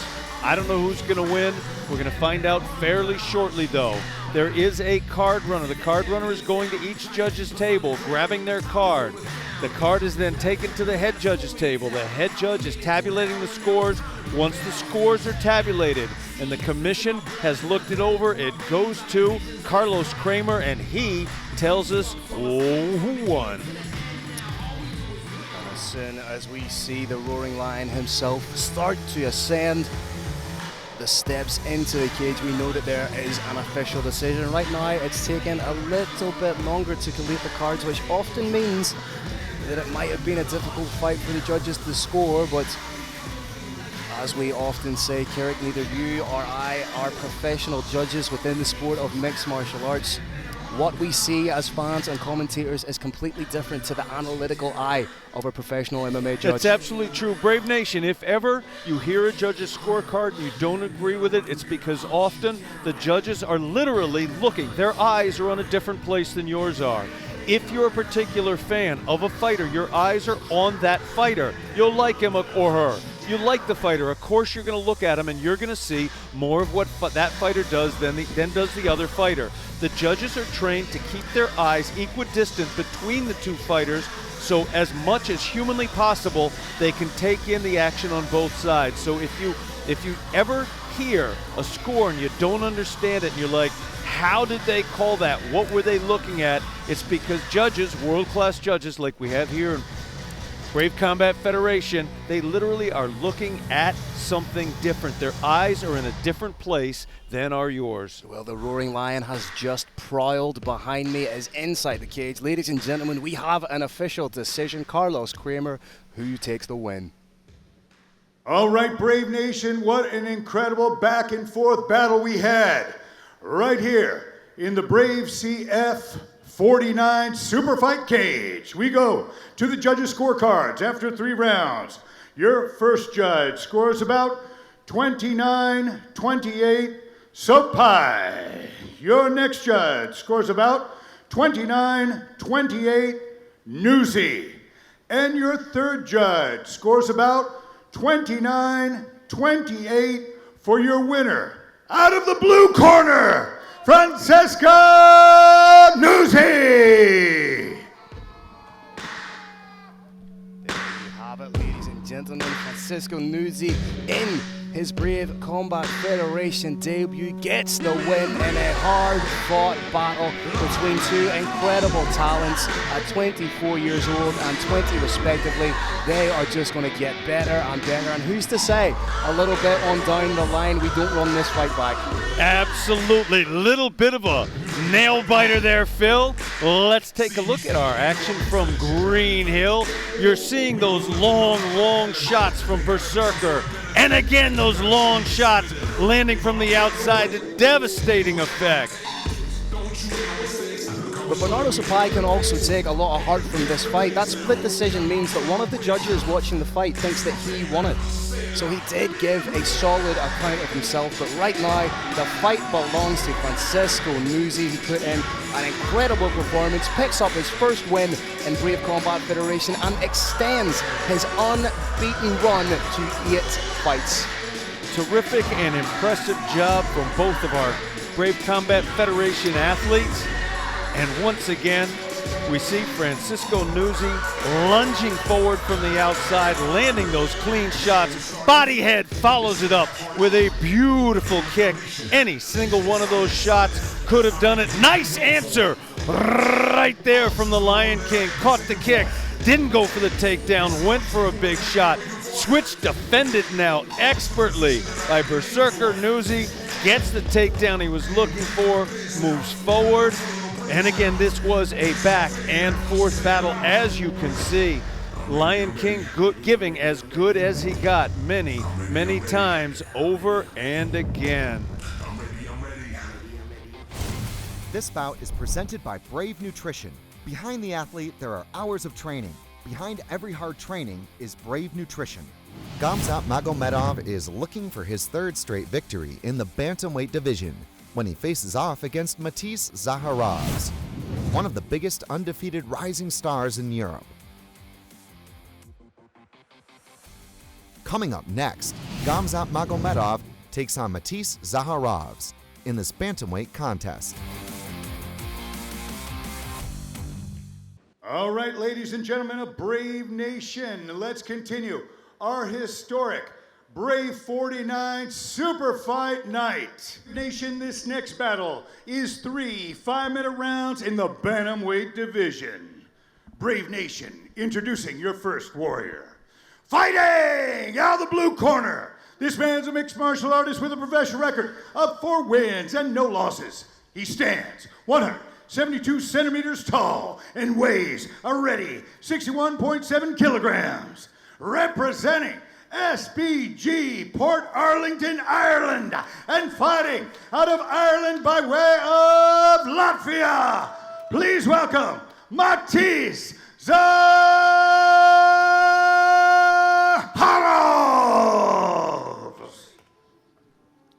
And his opponent, fighting out of the red corner. This man's a mixed martial artist with a professional record of 4 wins and 1 loss. He stands 175 centimeters tall and weighs a ready 61.1 kilograms.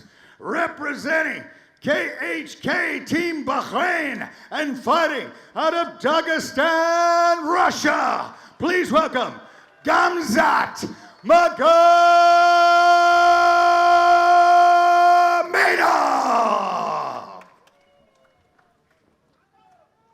Your referee is the Irish bulldozer, Decky Larkin.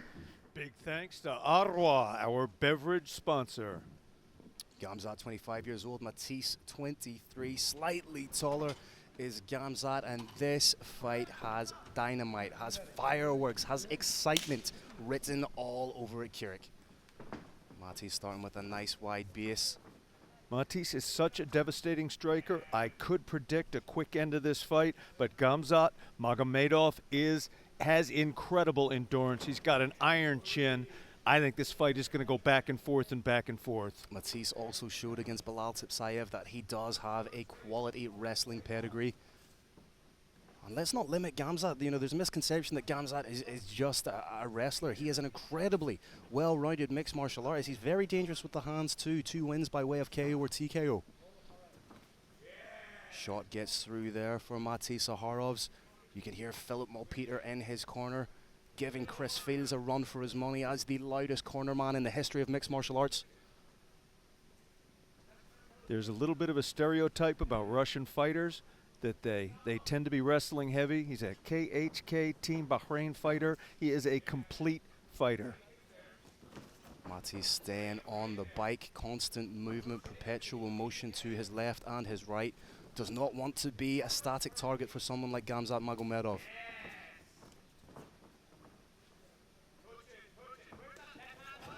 Charging forward is Gamzat. Wry smile on the face of Matisse Zaharovs. This is the kind of fight he loves. He loves testing himself against the best possible opposition, and that's exactly what he has in the form of the 2017 IMAF World Champion, Gamzat Magomedov. A little bit of a height difference that Matisse is using to his advantage. Nice work to the body and catches Gamzat. Gamzat fires back with reckless abandon.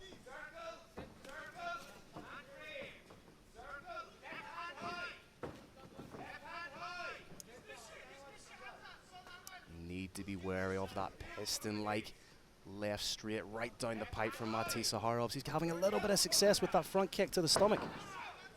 Phil, that was perfect timing. That straight left landed earlier.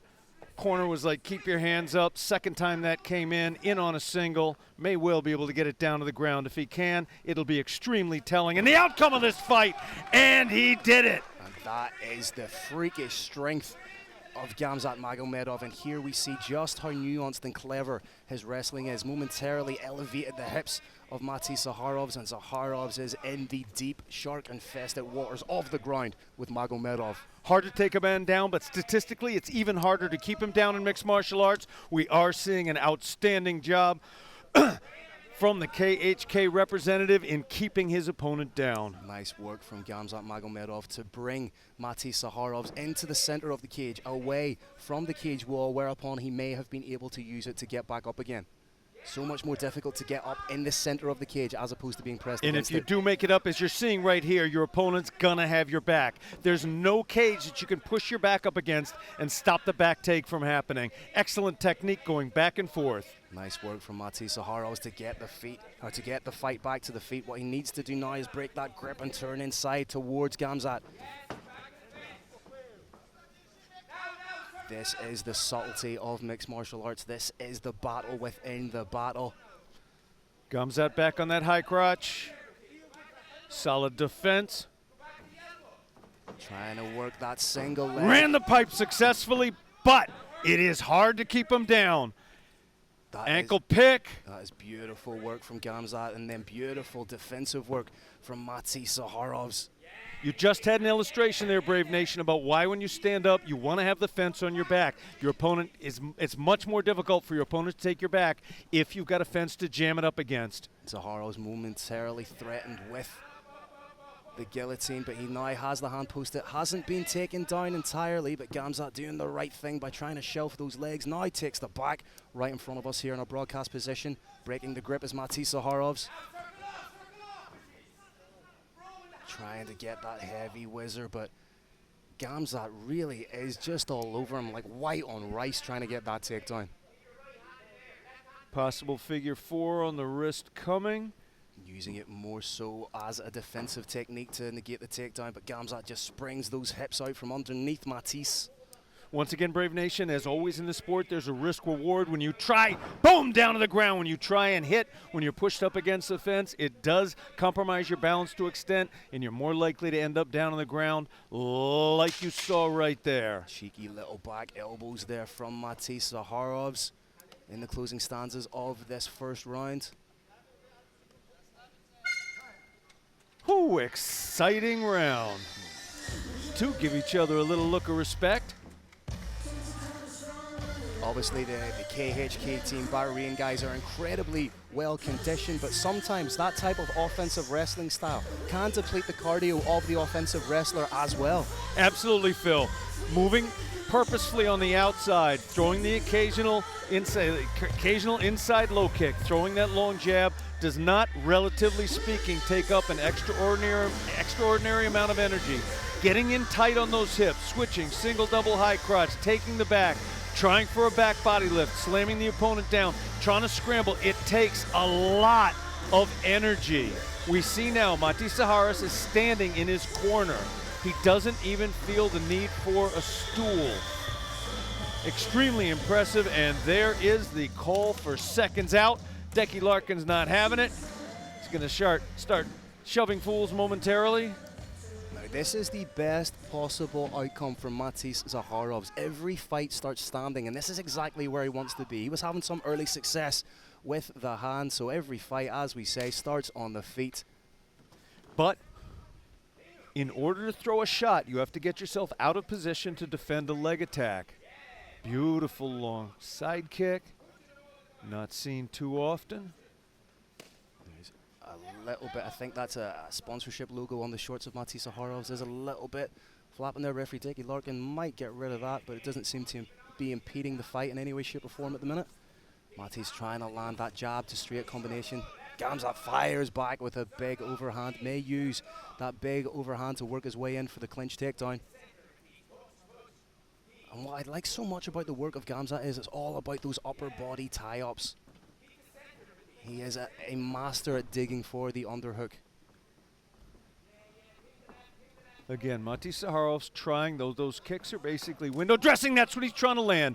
Right there is that big straight left, but in order to do that, he's got to elevate his hips a little bit to the point he can be taken down. Fantastic defense from Matis Zaharovs. And that's a little bit of a win within the fight, as we talk about being able to defend the onslaught. But again, massive overhands from Gamzat Magomedov. You can hear Philip Malpeter asking or encouraging his fighter to keep touching his opponent and circle, circle, circle. It needs to keep needs to be careful, keep skirting that outside of the cage, but right now, Mateus, I think he feels a little bit of the winds of change here at Arad Fort. Very impressive strategy from Gamzat. He's the shorter fighter, does not have the reach advantage, so he keeps his head moving side to side, up and down, and presses the entire time. It's not unlike the Bilal Tipsayev fight that Mati Saharov's had. He was taken down early in the first, but then he just turned it up and again, almost Nick or Nate Diaz style, just peppered his opponent with shots, and it's the cumulative damage, the cumulative effect of those shots that he lands that causes the damage. Oh, he Big caught him shot there. landed. He caught him there, and he's doing exactly what he needs to do. He's stepping We're off. at short time. Maybe it's short time now. Mati Saharov's trying to take the back, trying to get the submission. But surely if you're Mati Saharovs, you want to stand up in this position. He's just potentially giving Gamzat Magomedov a little bit of a reprieve. Oh, tried the home run, one-header quitter. This fight is fantastic. Huge shot attempted. It's what happens when you try a surprising shot. Sometimes it surprises you.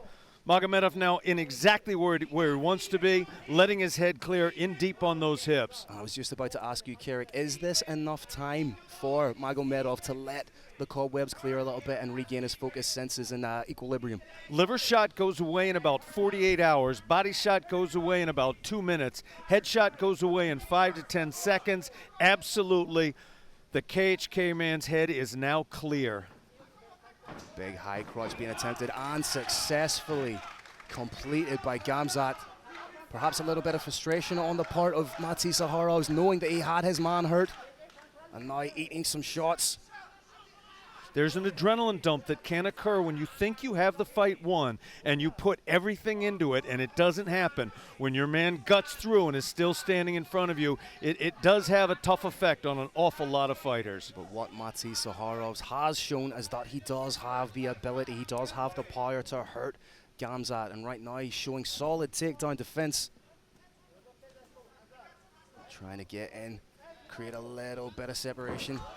Big takedown again from Gamzat with a minute to go in the second round. Gamzat looking to shelf the legs. If he does so, he'll get at least one shot into the head of his opponent, and perhaps just as importantly, rack up some points on the judges' scorecards. And Carrick, what does a big shot like the likes that Gamzat just ate there that wobbled him a little bit, what does that do to the longevity cardio of a fighter? Does that deplete it? It does not. That's the incredible thing about headshots is they are not money in the bank. I don't know the physiology behind it, but body shots tend to wear a fighter down. Headshots, 10 to 15 seconds later, you're back in the game as if it didn't happen. 30 seconds to go. Mati Saharov's forced to defend the rear naked choke. Now Gamzat could just slice through into Gift the mount wrap. position. Both hooks are in. Flatten them out. 20 seconds left. Eating big shots. What a turnaround in this fight. Little scramble. Gamzat stays on top. Mati surviving, 10 seconds left to go. Will he see the third round? Gamzat valiantly trying to finish the fight. This fight has been swinging like a pendulum, Carrick. Absolutely incredible back and forth round. That is mixed martial arts. Down. Crowd thought it was going to be stopped. Denied that Russian toughness. Came through and fought back.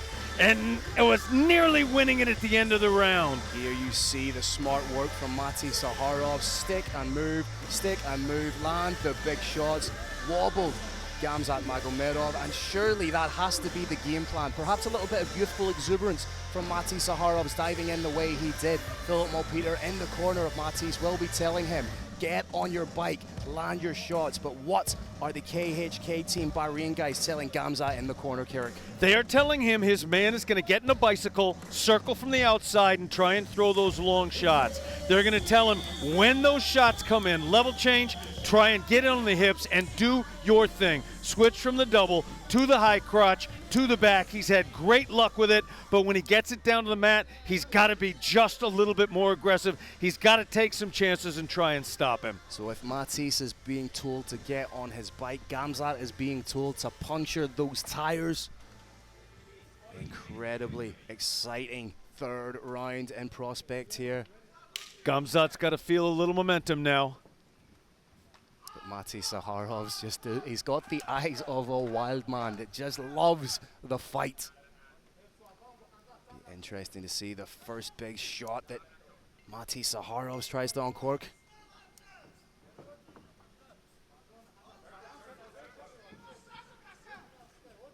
Gamzat plodding forward. May look like it's a little bit of a plodding style, but he is so dangerous in the context of a mixed martial arts battle. That inside low kick is critical to slowing his opponent down. If he can land maybe 2 more of those, he cuts that bicycle down a little bit, puts brakes on it. Woo! Beautiful high kick attempt from Mati Saharovs. Saharovs needs to keep employing that movement. He can't have his back against the cage in that kind of fashion, because that's exactly what Magomedov wants. That's where Mati Saharovs wants to be, right in the center of the Brave Arena.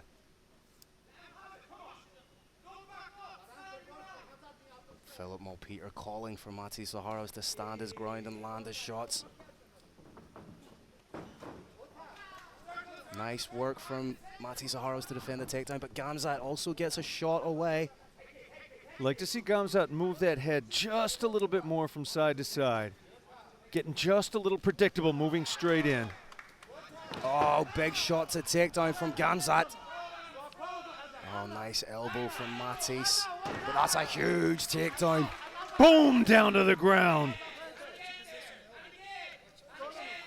Mati Saharovs right in front of us here in the commentary position. You can see Gamzat just shelving those legs. That is high-level expert wrestling.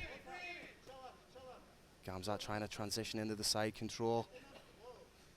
Good job from Matis to get his guard back, but where he really wants to be is on his feet, landing big shots.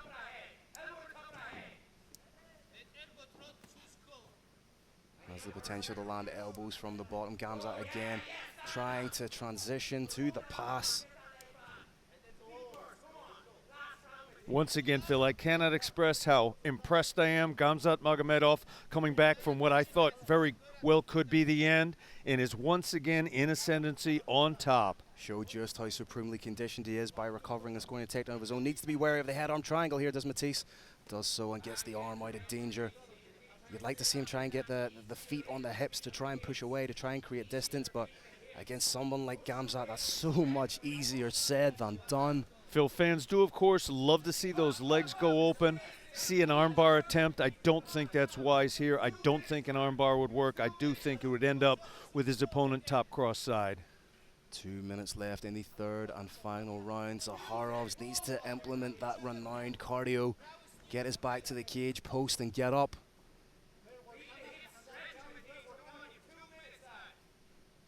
Trying to work for the triangle, but again, easier said than done against somebody with the ability of Gamzat Magomedov. Excellent elevation attempt. Pass to top half guard. 90 seconds left in the third and final round. Matis has done a phenomenal job of regarding, which he's almost accomplished here. Gamzat doing just enough to keep himself honest, to land the strikes, keep himself honest in the eyes of referee Decky Larkin.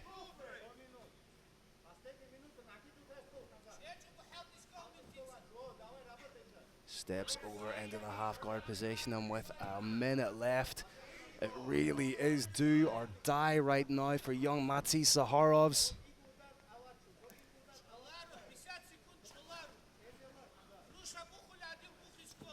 Gamzat Magomedov doing exactly what he needs to do and just wearing on Mati Saharovs.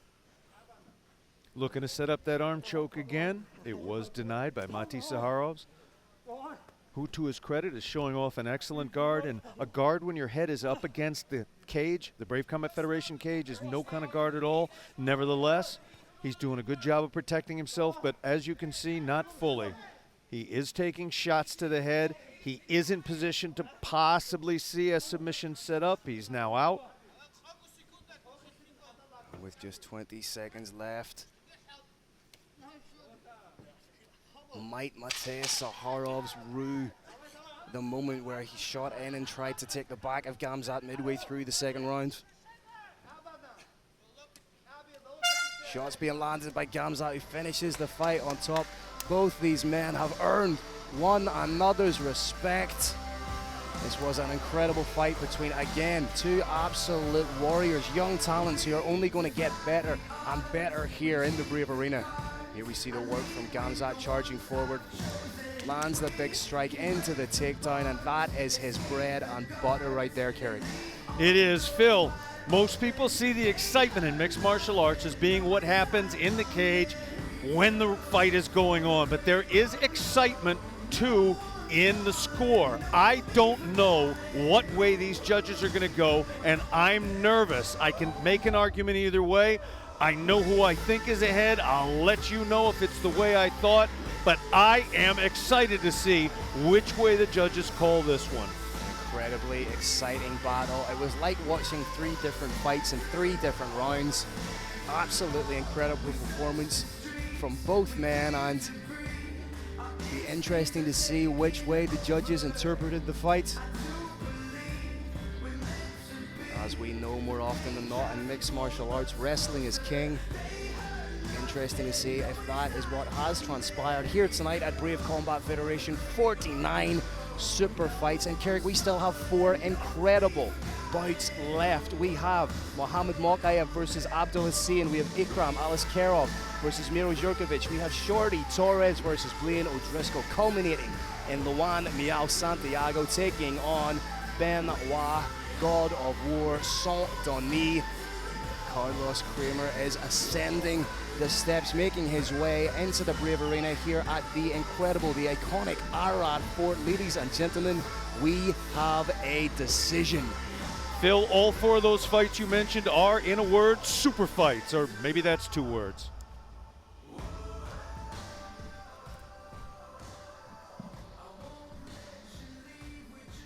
All right, Brave Nation, another amazing battle inside the Brave CF 49 Super Fight cage. After 3 rounds, we go to the judges' scorecards. Your first judge scores about 30-27. Your next judge scores about 29-28. Your third judge scores about 29-28 for your winner.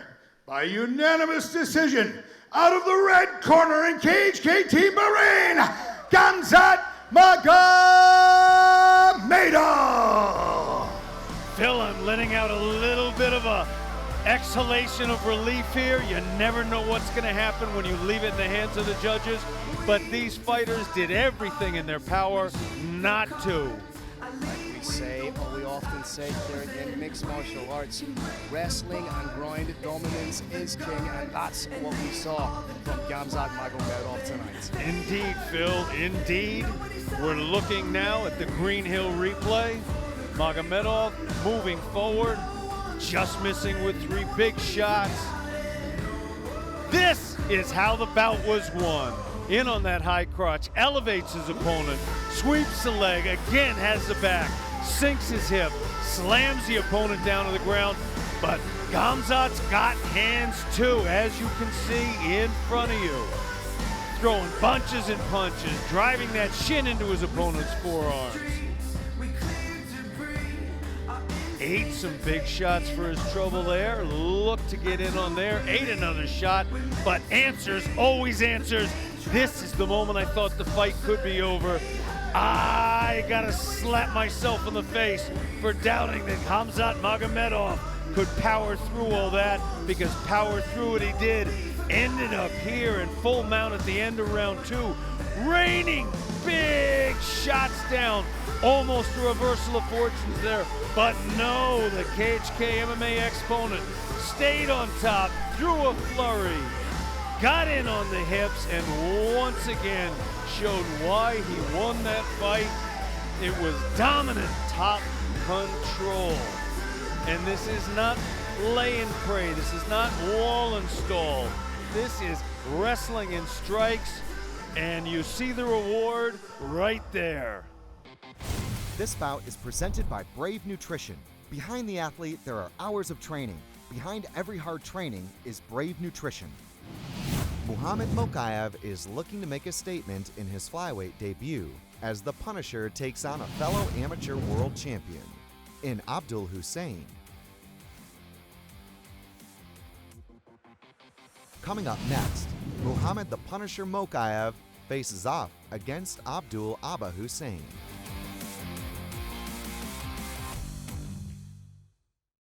Feature flyweight action.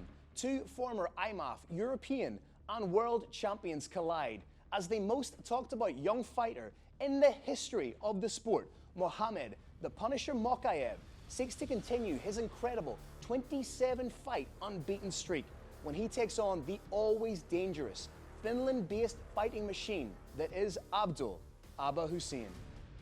Mohamed "The Punisher" Mokaev became the amateur champion of the world at the IMAF Worlds in the Kingdom of Bahrain. And then he did it again, becoming the #1 pound-for-pound amateur fighter on the planet. King is looking to show the world that he is in fact the hottest young prospect in the sport today and looks to derail the Mokaev train. His striking game is insanely great, and his submission game is even better. One of the rarest submissions in the sport is a ninja choke, and he's coming off 2 in a row. This is great matchup, good opponent, but his finishes against strikers with this ninja choke, like people say, but I'm not a striker to be finished with ninja choke, so I will finish him. My prediction for the fight is that I will be sooner or later one step ahead, and after that I'm going to look for the finish and get it between the second and third round. Expect a battle of extreme skill and tremendous will as the new age of mixed martial arts begins now. What we are witnessing in Mohamed "The Punisher" Mokaev is not the rise of a champion. It's not the rise of a legend. What we are witnessing is the rise of a GOAT, the greatest of all time. Hey Mohammed, you better become prepared and hopefully you stay healthy and we have a good fight. Let's go. Abdul Hussein, I'm really happy that you arrived to Bahrain. To be honest, I was worried that you pull out from this fight, and once I found out this news, really happy. So this will be my another victory, but we will eat burger together after the fight. See you soon. Will a legend in the making fall, or perhaps will another legend be born? Two of the best young flyweights in the sport collide tonight, right here, live from Combat Kingdom Bahrain. This is Brave Combat Federation 49, and these are Super Fights. Brave Nation, our Brave CF49 Super Fights historic night continues in the cage in a battle of two young phenoms that the world has been waiting to see. Is 3 5-minute rounds in the flyweight division. Introducing your first warrior. Fighting out of the blue corner, this man's a mixed martial artist with a professional record of 7 wins and 1 loss. He stands 165 centimeters tall and weighs a ready 57.2 kilograms. Representing Espoon, Kia Hart, and fighting out of Finland, please welcome Abdul Abba Hussein.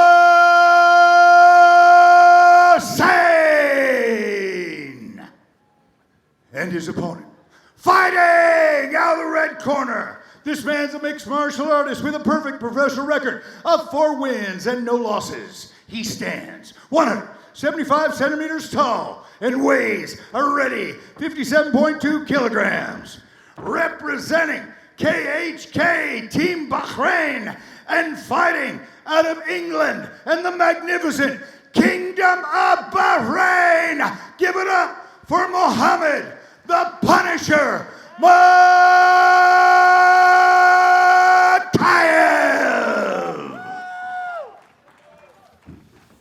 Your referee is the Irish bulldozer, Decky Larkin. Thanks to Nordic Palace and Spa, our hospitality partner. Here you see the tail of the tape. Mohamed Mokaev, 20 years old. At only 20 years old, has already accomplished so much, and so much pressure on this young man. But then Abdul Hussein, he faces a very, very dangerous high-level opponent. What do you find for a world amateur? Former world amateur champion, another former world amateur champion. That's what we have right here. With twice as much professional experience, but Mokaev really is that rare breed. He's just that once in a, potentially, he's that once in a generation type fighter. And on the In pretty leg, deep. connects the hands, may look for a little back trip here. Nice balance being exhibited here by Abdul Hussein.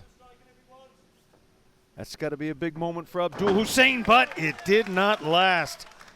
The great and powerful Dean Garnett in the corner of Mokaev there. Fantastic fighter in his own right and an incredible coach.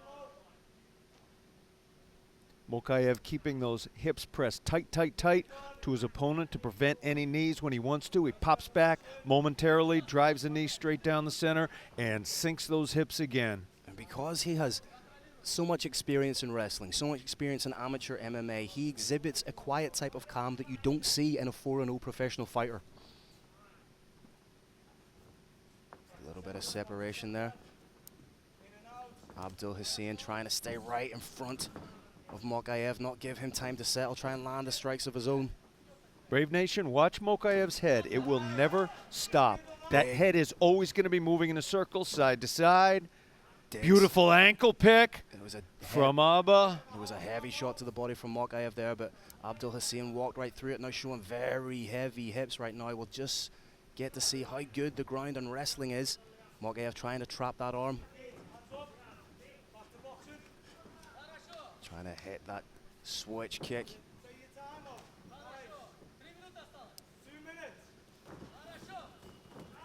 Again, great defense being exhibited here by Abdul Hussein. Those hips are fantastic, as is that guard we just saw come out of nowhere. We've got an armbar. It's not going to end it, but it does show the danger of the ground game of the Punisher. Looking for the back now. Talk about a rare move. Oh, needs to be wary of getting his back taken here as Abdul Hussein. It looked like momentarily he was going to drop down for a knee bar of his own, but when he dropped down, there was nothing there for him to get his hands onto, so perhaps a little bit of a mistake there by Abdul Hussein. Halfway mark, Brave Nation. We are halfway through this round. Mokaev may look to try and rip that leg out from underneath Abba. So far, a very tentative fight from both men. Being contested more so on those little back and forths, those little microaggressions on the ground. Looking for the broomstick takedown, popularized by Ben Askren. Whoa! It's a big shot, but what about the wherewithal from Abdul Hussein to attempt to defend the takedown, but just relentless work there from Mokaev. Exquisite timing from the Punisher. Timing is everything in mixed martial arts. Hit somebody when they're moving away, it doesn't do it. Hit them half as hard as they're moving in, and it does it. That was absolutely exquisite timing. You have to give credit to Hussein. He did wear that shot well, but right now it's Mokaev in the ascendancy, in the position that he favors so much, that being top. Just isolating the wrist, trying to sneak that hand through for that Dagestani handcuff that frees up that ground and pound. And this is where Mokaev really thrives, in these positions where he can just wear on his opponent, where he can land that ground and pound. Trying to soften up the thighs of Abdul Hussein. We're seeing terrific defense from Abba, but we're seeing even more terrific offense from the Punisher. Everywhere he goes, he hurts. Those shots to the gluteus hurt. And again, still has a tight grip of that wrist. Abdul Hussein manages to get it free. Right now, going for bicep control. Trying to keep those hips nice and heavy. Trying not to afford any space with which Abdul Hussein can work for the angle.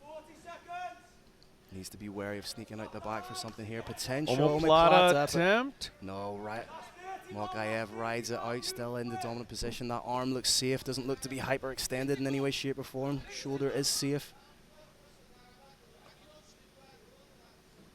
It's a shot you rarely see, the behind the leg pop to the head. Again, I think both men will be happy enough just to settle out the rounds. Abba's far arm is trapped.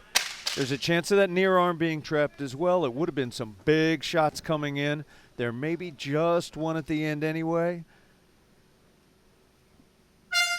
Great round for Abba, even greater round for the Punisher, Muhammad Mokaev. Yeah, I think both men took that round to really get a measure of one another. But as you say, there were definitely highlights for Abdul Hussein. He was able to defend a couple of takedowns, which is going to be good for his confidence, but it was the relentless work from Mokaev, that workman-like performance, getting in, getting the takedowns, and putting a little bit of a wearing on Abdul Hussein, forcing him to carry heavyweight.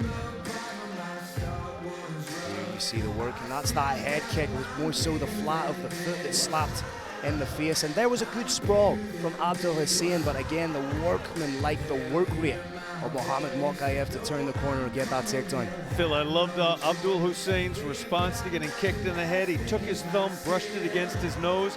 That is a little move that goes all the way back to the gladiators of Rome. Referee Deggy Larkin clearing the cage. Both men look fresh. Mokaev nice and light on the feet. Abdul Hussein cut from very much the same cloth, looking light and fresh.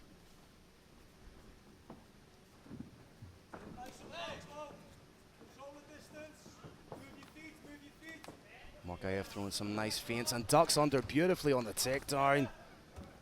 There you go, a big slam coming up from Mokaev. Boom! Big question, can he keep him down? So far, yes. Looks like the leg may be shelved. Gonna move his head up high, pull it out, throw a shot, put the head back high, use the head to drive his opponent down to his back, where getting up is a lot tougher, and he has accomplished it. That was a nice little shot landed from Mokaev from the kneeling position. Right now he has those hands clasped. Abba looking for a switch. Trying to hit that switch. Can he keep rolling on it? But beautiful work. Nice heavy hips from Mokaev just to land in that side control position. May try and take the back here. Does he look for a hook, or does he just pummel in with those knees? Abba's going to stand and try and use the fence to scrape the opponent off his back. He's going to try and push his opponent off, and he's got the hands broken. If he can get an underhook, he's out. There's the underhook, and he's out. Little bit of reversal of fortunes here. Nice work from Abdul Hussein, showing his quality, and what a feather in his cap it would be if he were able to take Mokaev down. Both players are very much in this fight right now. Abdul Hussein couldn't quite get the elevation, but nice work on the grip from Mokaev, using that to stand right back up. Has that one arm in, looked like a potential judo trip there.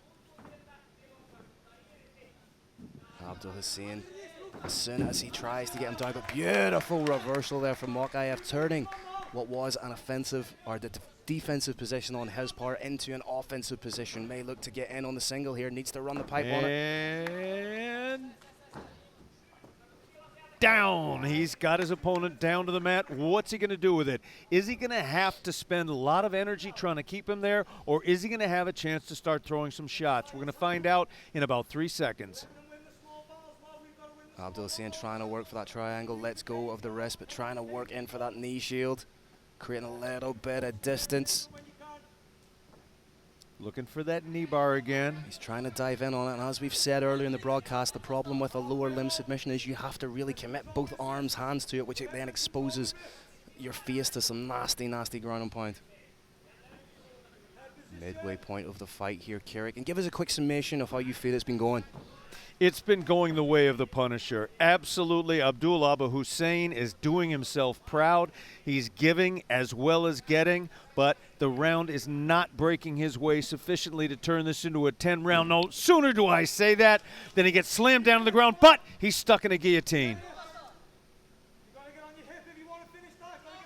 Mokaev doesn't look like he's trying to finish this. It took a couple of big, deep breaths there, Carrick. Mokaev wants to pop onto his left hip. He can't be flat in his back. There, he's done it. He's shifting the hip out, maybe turning it to a front headlock to try to get to standing. That was shut down, however. And right now, Abdul Hussein is essentially doing a Mokaev to Mokaev, pressing him against the cage, grabbing onto that wrist. Again, good work from Mokaev. Need to be what we know how dangerous Abdul Hussein is at chokes. He does have a rear naked choke, a guillotine, and 2 ninja chokes, but right now trying to sneak out the back. Beautiful ballet-like response to the counter. It's the fluidity of the groundwork from each man that is so impressive. May try and grab the arm here, transition into an arm bar, but again, Abdul Hussein sneaks out the back. This is poetry in motion, ladies and gentlemen. It almost looks like a flow roll, it's that clean. Flow roll, ladies and gentlemen of Brave Nation, for those of you that don't, flow roll is when 2 friends get together and essentially exchange jiu-jitsu techniques, something like a dance. But that is just how clean the work of both men has been so far tonight, Carrick. Extremely impressive work from both men. I expected no less. This is a super fight. Nice little pot shots being landed by Abdul Hussein, showing great hips. May look to try and take the back here with 25 seconds to go. That's the second time Abdul Hussein has had very impressive use of an ankle pick. Oh, beautiful trip takedown from Mokaev. Takedown of this event so far. But is he going to come out of it with an arm? But again, Abdul Hussein finds himself just flowing like water into a dominant position. And landing some strikes. This has been such, aesthetically, if you're a fan of the ground, Carrick, this has been absolutely sumptuous to watch. Phil, this has been an honor just to watch. To be seated cage side like this, watching a super fight like this is what my life's work has been all about. You see the big takedown from Mohamed Mokaev. But as soon as either man, as soon as their back touches the mat, it's almost like the mat is lava. They're trying everything they can to do to get into a dominant position, to switch, to transition. And the fluidity with which they're doing it is something that I truly am marveling at.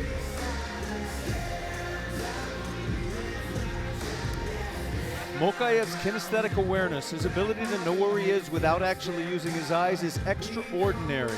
We're watching him now in his corner. He appears to be throwing off advice. He's going to rinse his mouth out and get up and do his thing. Props to Carrick Jeunesse for throwing out a statement like kinesthetic awareness. Oh, the vocabulary on this man. Outstanding, sir. Speaking of outstanding, these two young men are showing that they are next level mixed martial artists here in the Brave Arena. Third and final round. Show respect from both men, and this really has been a wonderful exchange of grappling nuance and grappling quality from both men. Nice inside kick from Mokaev, trying to hit that switch kick. Nice crack to the body from Abdul Hussein.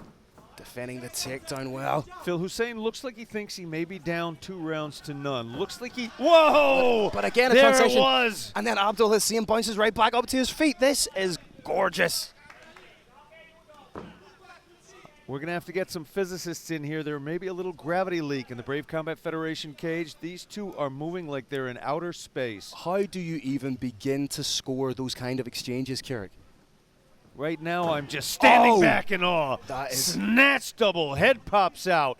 Big moment in this fight. That's a huge, big dump takedown from Abdul Hussein.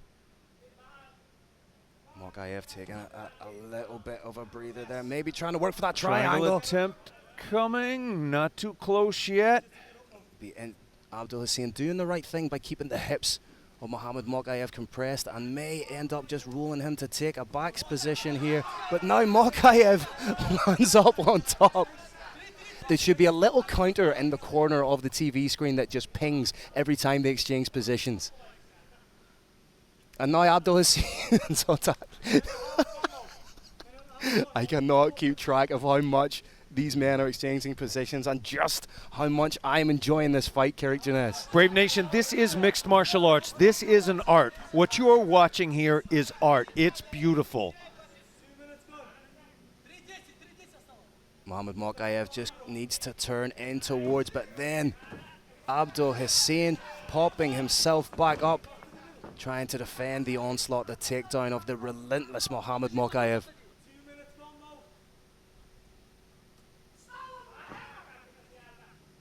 Nice defense being exhibited here by Abdul Hussein, landing little shots. Nice split base, but Mokaev does have the hands connected, and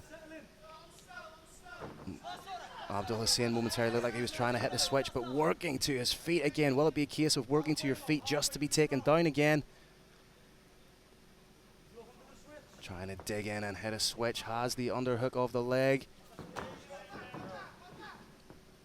Interesting, Mokaev picking that ankle of his own, turning the tables, using his opponent's own technique against him. Very impressive. And of course, great work from, this is huge.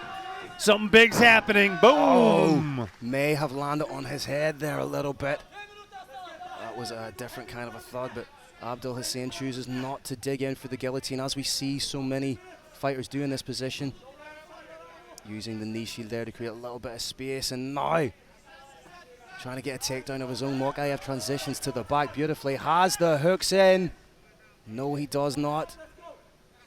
But now Abdul Hussein just needs to turn around in towards Mokaev, and he takes the back potentially. Phil, what's so beautiful about this fight is nothing is ever 100%. You think something's sunk, and it's not. Nice knee from Mokaev, one of the more telling shots of the fight so far. And now you could see a takedown from Abdul Hussein, and again, they are intertwined. Like, it looks like two octopus. I'm not even sure if octopus is the plural of the word, but they look like two octopus engaged in jiu-jitsu. Octopi, perhaps? I'm not quite sure. Mohamed Mokaev in the mounted position right now. What can Abdul Hussein do? He's trying to get his hand underneath the armpit and come out the back. He's got to watch it that arm doesn't get snagged as he goes out. Back take is still in place. We may see a transition to a figure four from the Punisher's legs right now. He's got the ankles crossed. It's not likely to keep going the whole entire time. Now Abdul Hussein needs to do everything he can to try and turn in to Mohamed Mokaev. Mokaev momentarily looking like he was trying to go for the head-arm triangle. Abdul Hussein using everything he can to try and keep a hold of Mokaev, and I'm sure there's a few transitions left. There's a few scrambles left between these gentlemen with just 30 seconds to go. Can Abdul Hussein get out from underneath the clutches of the Punisher Mohamed Mokaev, or can Mokaev finish the round emphatically with some heavy ground and pound? There's that arm we talked about. There's that arm. Oh, that looks deep. Abdul Hussein needs to keep skirting the back, but he gets Denied. out. And now he's in the side control position, landing shots of his own. What a fight this is. Trying to get in on that Darce choke. He needs to hook a leg. Does he have anything left in his arms? Round ends. And gentlemen, what a fight between two absolute warriors. How do you even begin to score a fight like that, Carrick Jeunesse? Phil, I said before the fight, this was the perfect matchup. All my respect in the world goes out to the Hawk, Mohamed Shahed and Gustavo Firmino.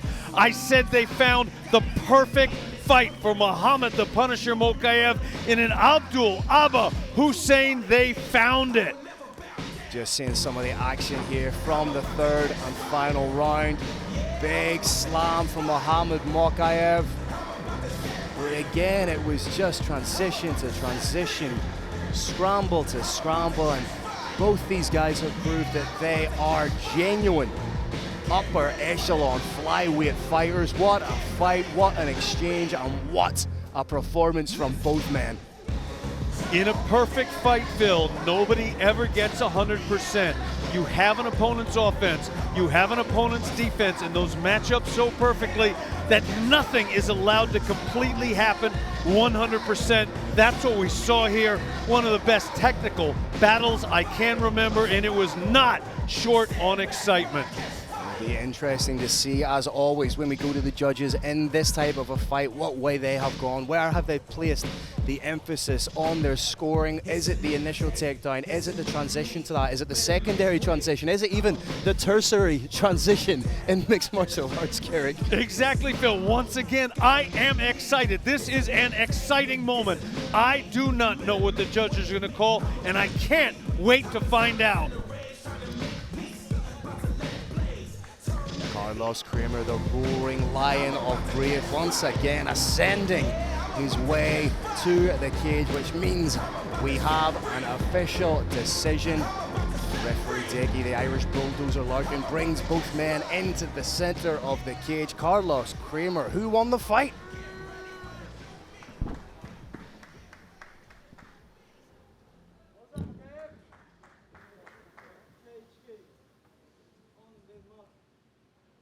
All right, Brave Nation, what an amazing bout. Incredible performance by both athletes. And after 3 rounds, we go to the judges' scorecards. Your first judge scores about 30-27. And your next 2 judges score the bout 29-28 for unanimous decision victory. From KHK Team Bahrain, Mohamed the Punisher Mokaev! Fantastic fight, fantastic score, fantastic show of sportsmanship from both these athletes. They are now standing together and telling each other how much they respect each other. On the balance of play, when you're looking at that fight, I do think Mokaev was the more offensive wrestler. He was the one that was initiating the majority of those exchanges, but Abdul Hussein, even in defeat, has enhanced his reputation as one of the premier flyweights in the world. Let's take a look at some of the action here. Beautiful wrestling, showing ever-evolving stand-up and hands. Ladies and gentlemen, Mohamed Mokaev runs his professional record to 5-0, extends his entire win record to 28 fights, Carrick. Absolutely mind-blowing. I want to say directly to all the fans of Abdullah Hussein, I love that fight. I love what he did. Mohamed the Punisher Mokaev was even better, but that takes away nothing from Abba, who put on a sterling performance tonight for you, Brave Nation. Getting to watch this action now sponsored by our friends at Green Hill. You see the beautiful flow roll action. Fantastic hip throw, but again, nothing is ever 100%. We're getting to watch it again. Nothing ever happens 100%. No complete slam, no complete domination when you hit the ground. And then looking, and then back and forth and back and forth and again. Knee to the body, but what happens is a payback, a snatch double. In on the hips, up, out, and down. Air Bahrain landing on runway Arad. Fantastic roll. Haven't seen anything quite like that in years. And there is your victor with his hands raised, Mohamed the Punisher Mokaev. This bout is sponsored by Brave Energy Drink. Only the best to power your best effort. Fortune favors the brave. Ikram Alaskirov wants to move one step closer to a title shot at middleweight when he takes on Miro Djurkovic, who's fresh off a Fight of the Year contest in his Brave CF debut. Coming up next, Ikram Alaskirov takes on Miro Djurkovic. All right, Brave Nation, this next battle in the Brave 49 Super Fight Cage is 3 5-minute rounds in the middleweight division. Introducing your first warrior. Fighting out of the blue corner, this man's a mixed martial artist with a professional record of 11 wins and 3 losses. He stands 188 centimeters tall and weighs a ready 84.2 kilograms. Representing Family Fight Team and fighting out of Serbia, please welcome Miro Djurkovic.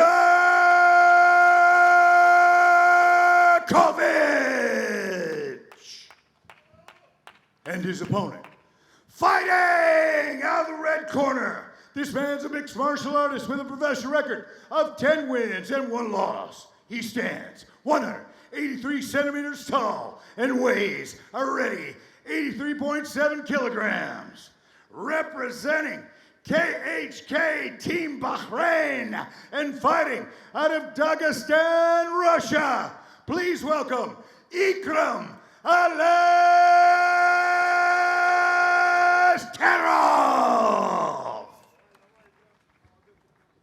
Your referee is the Irish bulldozer, Decky Larkin.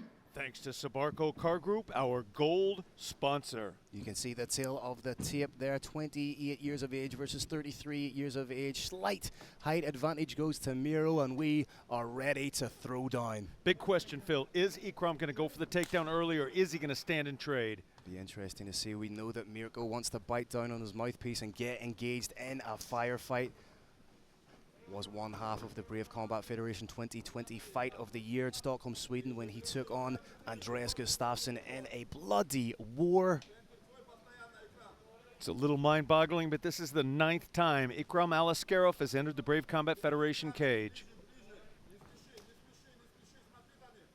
Miro obviously still in shape after that fight on the 12th of March. He really is a big winging shot from Miro. Phil, Miro is pacing himself just a little bit. This is a little bit different than his normal style. He knows he's got to go a long time. It was a little bit unexpected. He's pacing himself, and I think very well so far. Here we have seen Ikram Aliskerov absolutely thrive in the deep waters of mixed martial arts. It was the third round he got the Kimura on Dennis Tululin, and it was the third round I believe he got the stoppage on Diego Gonzalez, so he does tend to get stronger as fights go. My question has been answered. Ikram Aliskerov is going to try and stand with a banger. Originally scheduled to face Enrico Cortese, Miro Jurkovic cuts a very different figure. Both incredibly aggressive fighters, but Miro a little bit more of a dog. Things like Ikram's knee counter to a punch, absolutely incredible technique. You can see the redness on his opponent's body. Oh, big flying knee, but into a body lock, slam! That was a beautiful sequence of attack. Use the strikes to guard your opponent, get the hands up, get them guarding. Big flying knee transition into a takedown. You don't often see that. Jurkovic still completely in this fight, very successfully extending that arm to try and shut down any of his opponent's long knees from the outside, up to standing. So far, using the fence successfully to stop his back from being completely taken. He's going to look for a wrist control, then an underhook, and he is still inside. Just shy with the knee, and Aliskerov with the drag takedown. He's been in there with some of the best. He's been in there with Chad Hanekom, Jeremy Pitbull Smith, Joey Birkenbosch, and Geraldo Coelho. No stranger to big fights and big game opposition. 7 of his 10 wins coming by way of stoppage. 4 of those being in the very first round. Has opened up Miro a little bit. I'm not quite sure where that cut came from, but he is really starting to leak. It might just be on the hairline, Kirik. Looked like Miro actually tried to pull guard. He probably realized from that back turtle position he was taking too much damage. Wasn't really able to pull a closed guard. Now his wrist is in danger. Looking for the Kimura from the half guard position. Really wants to step over the head with that. Aliskerov wants to free that shin, which he has now succeeded in. Look at those transitions. Looks for the throat when it's not there. Doesn't matter. Transitions right into a striking attack. Oh, Miro Jurkovic is leaking, wearing a crimson mask right now. Elbow coming. This could be some of the most blood we have seen shed inside the Brave Arena. And the cut team, Jess Isaacson, Brian Coyle, and Ryan Martin will have their work cut out for them should this fight get to the second round. Savage elbows being thrown by Ikram Aliskerov. It's just the workman-like, it's that cool, almost killer-like proficiency with which Aliskerov approaches the fight. Exactly, Phil. I have never not been impressed with Ikram Aliskerov's relentless attacks. It doesn't matter what's happening. He never stops to rest. He never backs off, shakes his arms out. He just attacks. It's what he does. Momentarily looked like he was trying to dig in for the likes of a Darce. Right now using heavy, heavy hips. Cradle, don't see that a lot in mixed martial arts. Interestingly, though, the likes of the choke right now could be easier for Aliskerov to get due to the fact that the blood has made Miro so slick. We saw it, I think it was the most clear illustration of that was BJ Penn versus Joe Daddy. Aliskerov, that's a big shot to the body. That's a rib tickler if ever I saw one. And just transition seamlessly. Mirko offered a little bit of offense there with a potential triangle, but Ikram Aliskerov, so smart, so savvy, transitions into the mount position or a three-quarter mount. Now it's a full back take and big strikes being thrown here by Ikram Aliskerov. Ikram Aliskerov is a dictionary on exactly how you're supposed to strike when you're on the ground. You strike and flow, strike and flow, strike and flow, waiting for an opportunity. And that is absolutely relentless from Ikram Aliskerov. Mirko Jurkovic thinking to himself, what did I sign up for? What a fantastic round for Ikram Aliskerov. Phil, I have one question for you and one question only. Was that a 10-8 round? I think potentially due to the cut, and I would have liked to have seen a little bit more. Oh, it's called off due to the cut. Has referee Dickie Larkin called that off due to the cut? He had the arms momentarily in the air. Jess the best. Isaacson working diligently on the cut. I'm not quite sure Brave Nation, we are watching intently now from cage side. The officials are carefully studying the cut. Fight still going, ladies and gentlemen. That might have been a little bit of a misinterpretation on my part. The fight will go on, Brave Nation, and I, for one, am thrilled. Miro Jurkovic proving that even as he's getting a relative beating put on him, that he's one of the toughest guys, desperate to continue, desperate to go, and ready to show why he's one of the toughest MFers in global mixed martial arts, Carrick. Expect one thing right now, Phil, and that is for Ikram Aliskerov to attack, and yeah, for Miro Jurkovic to be tough as nails. And Miro owes us nothing right now. He's just going to bite down on the mouthpiece and throw heavy leather, circling out, and he has lost quite a lot of blood. Will that affect his equilibrium? Will that affect his energy output?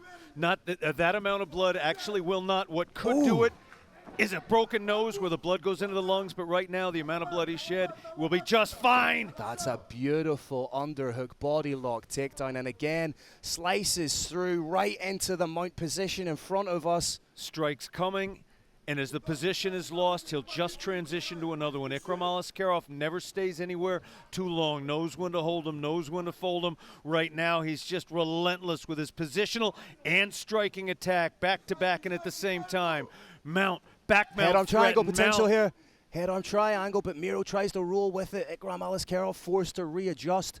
And this is beautiful ground dominance from Ikram Aliskerov, trying to dig in for another Kimura potentially on the far side. Half Nelson to that T-lock attempt. Stepping over the head. It's close, it's over.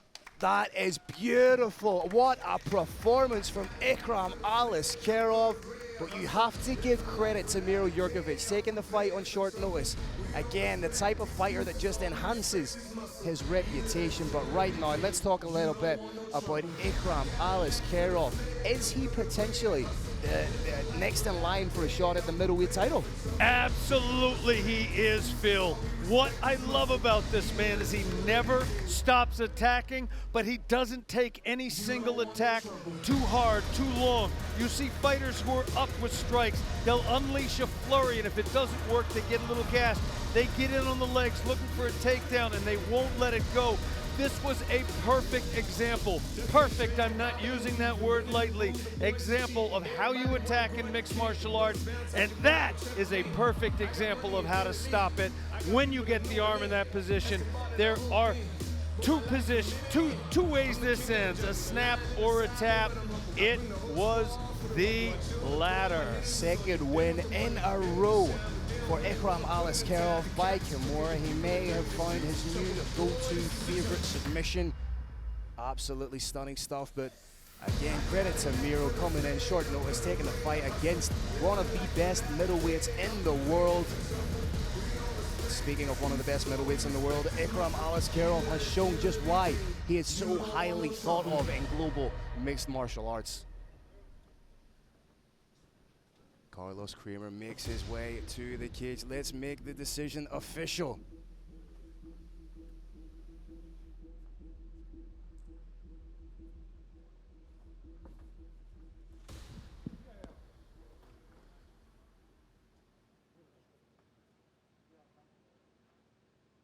All right, Brave Nation, our incredible night continues. This bout ends at 1 minute 11 seconds of the second round. Your winner by Kimura from KHK Team Bahrain, Ikram Aliskerov.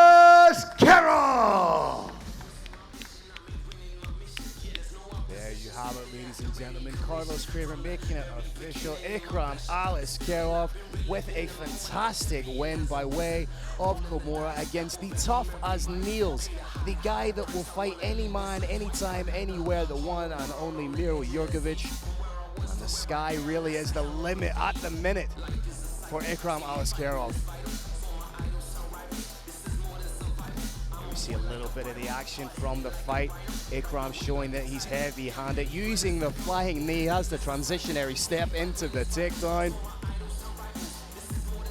Phil, fans love the highlights. They love those huge shots. They love to see the monster takedowns.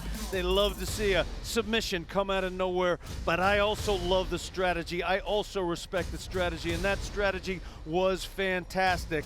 Everywhere Ikram Alaskarov went, he didn't take it too far. When he had top control, he didn't hang on until the bitter end. He simply transitioned to another form of top control, and finally, he caught that wrist, and there you see it. Referee Decky Larkin stops the action before the arm breaks. Huge respect goes out, of course, to Miro Jurkovic, and all the respect in the world to Ikram Alaskarov from KHK Team Bahrain. We're just a short time away from getting a socially distanced post-fight interview with Ikram Alaskarov. Phil Campbell is positioning himself, he's readying himself. The winner is too. Bear with us momentarily. Brave Nation, here it comes in 3.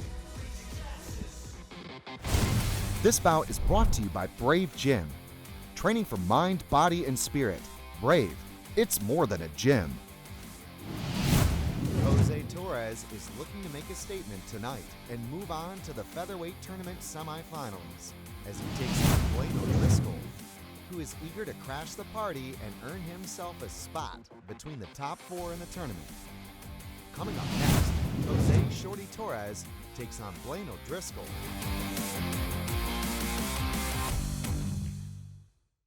The greatest flyweight tournament in MMA history is underway as Jose Shorty Torres, representing ATT and Combat Dough from the USA, fights Blaine O'Driscoll from the famed SBG Ireland. Torres was expected to face old foe Sean Santala until injury forced him from the card.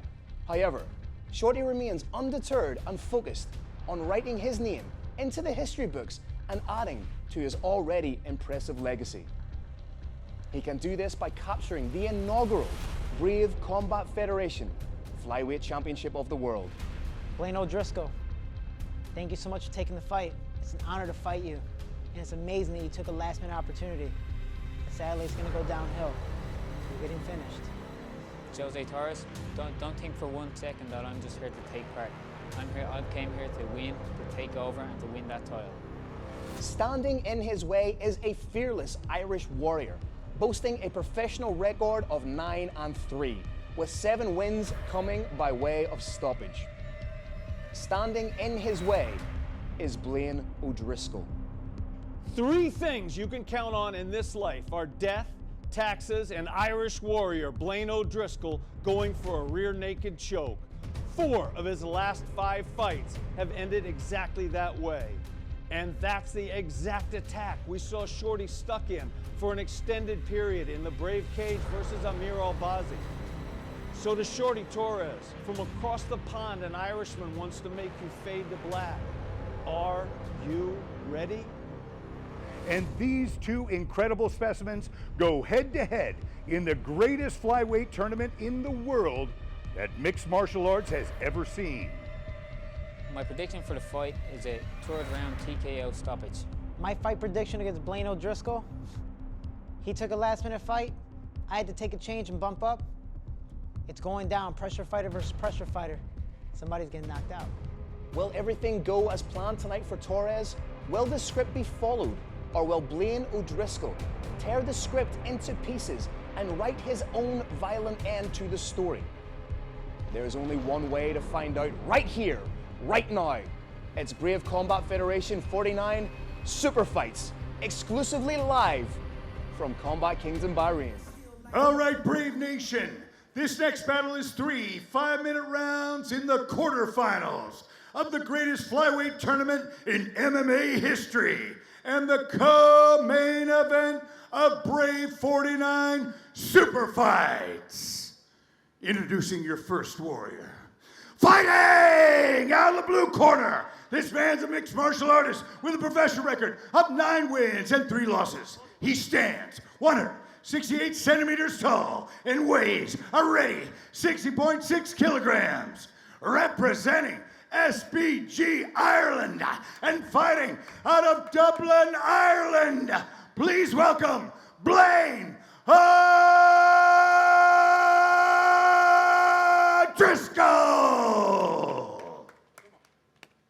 and his opponent. Fighting out of the red corner, this man's a mixed martial artist with a professional record of 9 wins, 1 loss, and 1 draw. He stands 163 centimeters tall and weighs a ready 60.3 kilograms. Representing KHK Team Bahrain, the Firm and Combat Dough Chicago, and fighting out of the United States of America, please welcome Jose Shorty Torres.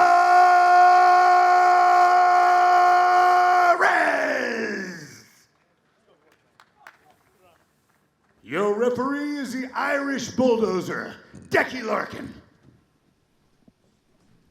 Tail of the tape, Blaine O'Driscoll, 1 year the elder, a little bit taller. Ladies and gentlemen, this fight has absolutely everything. There is a palpable tension in the air. It is co-main event time.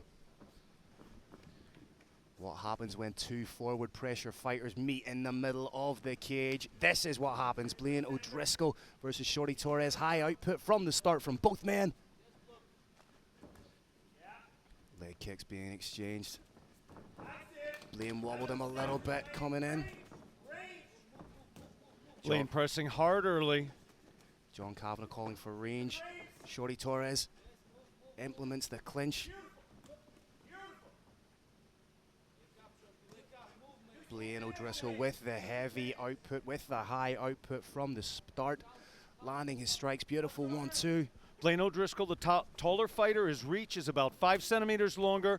His coach, John Kavanagh, is very wisely telling him to take advantage of that, not step on the inside, get a hold of his opponent, try and throw short shots, stay on the outside, try and land some bombs from there. And right now, Blaine O'Driscoll is putting it on Shorty Torres. I don't think a lot of people outside of the island of Ireland expected Blaine O'Driscoll to be just as competitive, but we are initiated, we are informed, aren't we, Carrick? Never doubt the ability of the Irish to fight. I'd like to see Blaine create a little bit of distance, create a little bit of separation here. He's doing a good job just picking his shots. Shorty Torres is, of course, a former Division II All-American at McKendree University. John Kavanagh calling for an elbow on the break. He's working away at the body as Blaine O'Driscoll. Nice work from both men. Shorty Torres firing back. This is turning into a little bit of a flyweight firefight. Shorty starting to turn it on, backing his opponent up. This is exactly the type of fight that Blaine O'Driscoll thrives in. It's exactly the type of fight that Shorty Torres thrives in. 2 premier flyweights throwing down in the middle of the Brave Arena. Blaine O'Driscoll with the body kick leaping forward, throws the leg kick. He's doing a great job of rolling under the shots and landing his own, but Shorty Torres with the clinch, pumping knees into the midsection of Blaine O'Driscoll. Phil, I'm liking Shorty when he moves his head, and not so much when he's not. Nice little short elbow being thrown there by Shorty Torres. Tell you what, the Irish bulldozer Decky Larkin needs to have his running shoes on to keep an eye on this fight, Carrick. This is absolutely one of the most exciting divisions in mixed martial arts. They move with superhuman speed. Lead hook there from Shorty Torres, but Blaine O'Driscoll replies with his own. This is a wonderful flow that these 2 gentlemen have set into. It's almost like they've had a gentleman's agreement of I'll hit you, then you hit me. Little accidental headbutt there. Hopefully nothing comes of it. Love the frenetic pace of these flyweight fighters. Showcasing just why Brave Combat Federation is the home of the premier flyweights in global mixed martial arts right now. Good work to the body. Nice roll under from Blaine O'Driscoll, showing sumptuous head movement.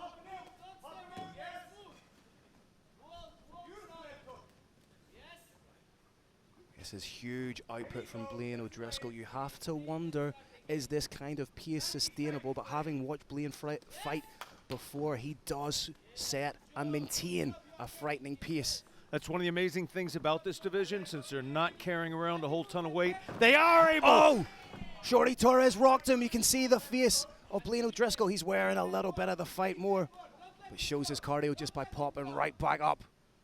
Talk about fight output. That was a knockdown output. Shorty Torres closing the distance, initiating the clinch, just wearing on Blaine O'Driscoll right now. Blaine doing everything he can to try and separate. Has he cleared the cobwebs of that flash knockdown? Oh, that's a beautiful shot to the body from Torres. Second one, those are going to start paying dividends. Elbow's going to come down, flinches are going to be quicker, should open up the head just like that. Oh, another pinpoint shot from Shorty Torres. That jab seems to have found its mark now, Kirik.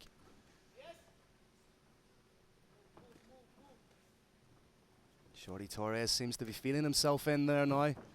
Took him a minute or two to deal with the output of Blaine O'Driscoll, but now that jab is money for Shorty.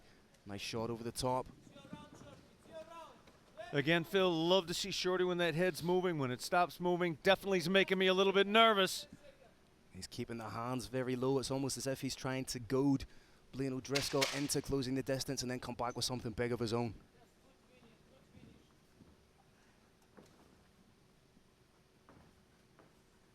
What a fantastic first round of action from both men. Fantastic round. First round, absolutely unbelievable. Way I saw it. Started off Blaine O'Driscoll. Shorty Torres found something else, pulled it out in the latter half of round one. I'd like to see that little flash knockdown again, but fantastic output from Blaine O'Driscoll. Again, Shorty was able to absorb a lot of damage in the clinch. These men just decided to throw hands at one another. The big question heading, there it was. That little short straight right down the middle line. It wasn't as if he was throwing it with crazy ferocity. It was the pinpoint accuracy. Accuracy and timing, and Shorty is such a consummate professional. He did not go crazy. He didn't jump on his opponent, throw every single thing he's got on it, and possibly gas himself out. He thinks he's winning. I think he probably is in the second half of this round. The big question to me is, does Blaine O'Driscoll come out with the exact same ferocity and intensity that he showed in the beginning of round one? He looks light on the feet, as does Shorty Torres. Both these men, absolute cardio machines. Shorty seems to be growing a little bit in confidence, trying to really stamp his authority on the fight in the second round. Blaine winging in some. Shorty going down to the body. Blaine winging in some nice leg kicks. Phil, there was an old thing in boxing 50 years ago, 100 years ago. Fighters used to roll with the punches. You don't see it anymore. You're looking at it here, and not with 16s, not with 12s, 8s, or 10s, with 4-ounce gloves. These are tiny little gloves, but Shorty Torres, people forget, just because he's so approachable, because he's so nice, because he's such a good guy, people forget just how tough a mixed martial artist and just how dangerous a mixed martial artist he is. Blaine O'Driscoll needs to start firing back again with that trademark ferocity. There it is. Shorty Torres is literally rolling with the punches. It is nearly impossible to do in mixed martial arts. It's a dangerous game to play, but when you have the fight IQ of Shorty Torres, it's a game that you can play. Both men exchanging shots, hook for hook. Nice little leg kick there from Blaine O'Driscoll. Shorty with the back tick, big trip takedown could be coming. Blaine stands right back up, worked his way to the cage. Needs to break that grip of Shorty Torres and get away. Blaine O'Driscoll needs to twist his hips, getting the hard part of the bone underneath his opponent's hands, and he's out. Blaine O'Driscoll takes the back of Shorty Torres. He has one hook in.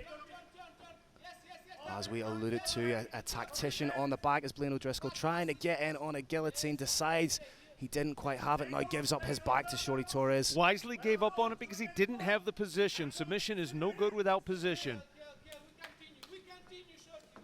Shorty charging forward, but gets caught with a kick. Blaine O'Driscoll. The output of Blaine O'Driscoll seems to have waned ever so slightly, but just as I say that, he comes forward with a straight of his own.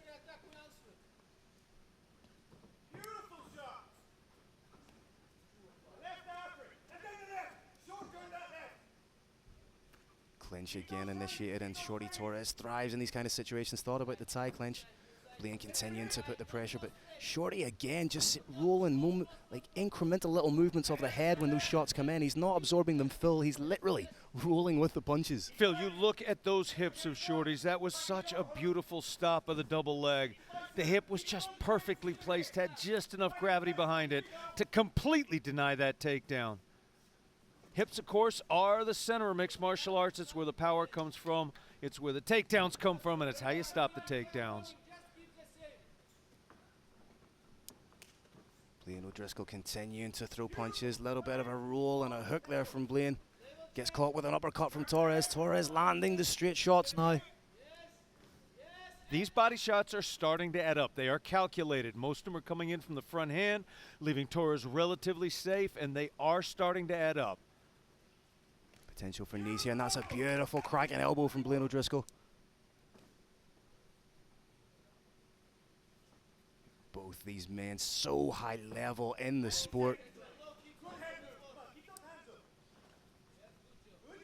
Blaine needs to get his back off the cage there. Beautiful hips from Shorty Torres, maybe trying to work for a baseball bat choke of his own, perhaps a Peruvian necktie. Needs to slide that arm right through if he is to work for the Darce. Seems to be just holding the position now, takes the back, big shots being landed by Torres.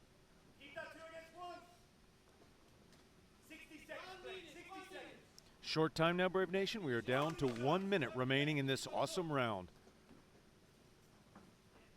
Shorty Torres showing just how good his boxing is, just how good his distance management is and his awareness. Big takedown, may look to... Walking him, oh, dumped him on the head. Irish fighter pops back up again.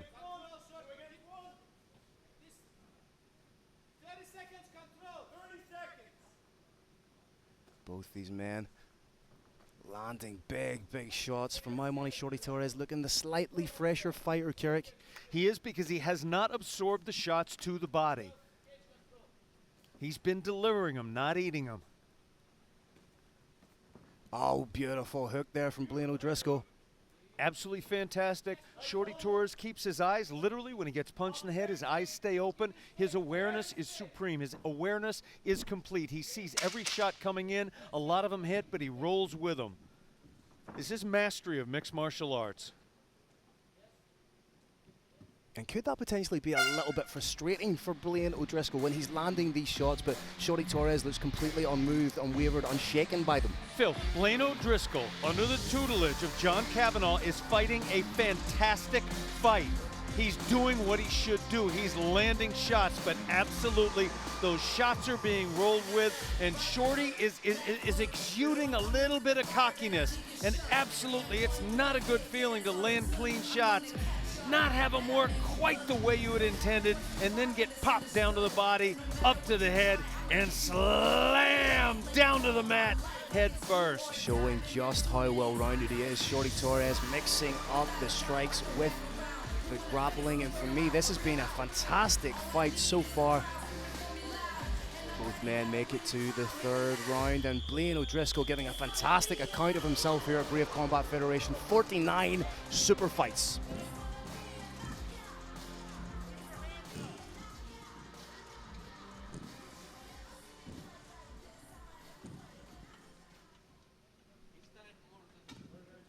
Go third and final round for our place in the flyweight tournament semi-finals. Nice work from Blaine with the leg kicks, but Shorty replies. Sweat flew.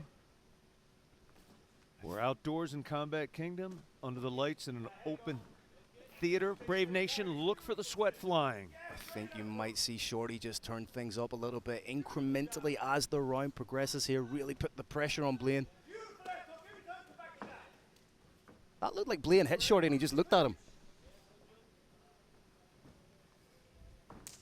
That's the one thing that has been working best of all for Blaine, is that calf kick.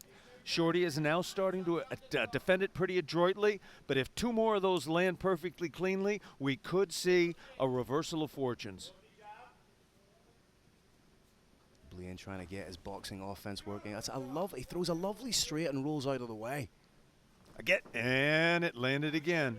Nose being bloodied up here of Blaine O'Driscoll. Shorty Torres with that pinpoint accuracy, with that 1-2, with that jab. Shorty Torres willing to sacrifice his lower body a little bit in order for him to land those shots he wants.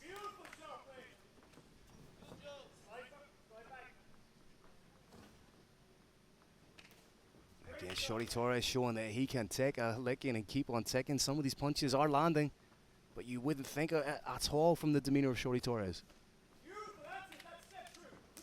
Shorty Torres absolutely is willing to accept some punishment in order to give more. That was absolutely denied. That's always going to be difficult. Shorty Torres being such an exquisite wrestler, and right now finds himself in the dominant position. Blaine O'Driscoll does a great job to get back to the feet, but eats a knee for his trouble. Eats another big shot over the top. Huge left hand from Shorty Torres. Blaine O'Driscoll is back on his heels now. As weight is transferring back, it's tough to launch a perfectly effective attack when you need to with the weight back on the heels. He's feeling the effects of these shots big time. Well, that's the best thing to do with a forward pressure fighter. Put the pressure on them. They're not used to fighting on the back foot, and that's what Shorty seems to be doing here in the third and final round. Wobbled him a little bit. Weight's on the weight's on the back leg, and he's getting wobbled. Blaine still throwing back. You have to give the big man credit for staying right in the face of Shorty Torres. Shorty in on a double, just pops the hips out, pulls the legs out from underneath Blaine, who again, much to his credit, pops right back up.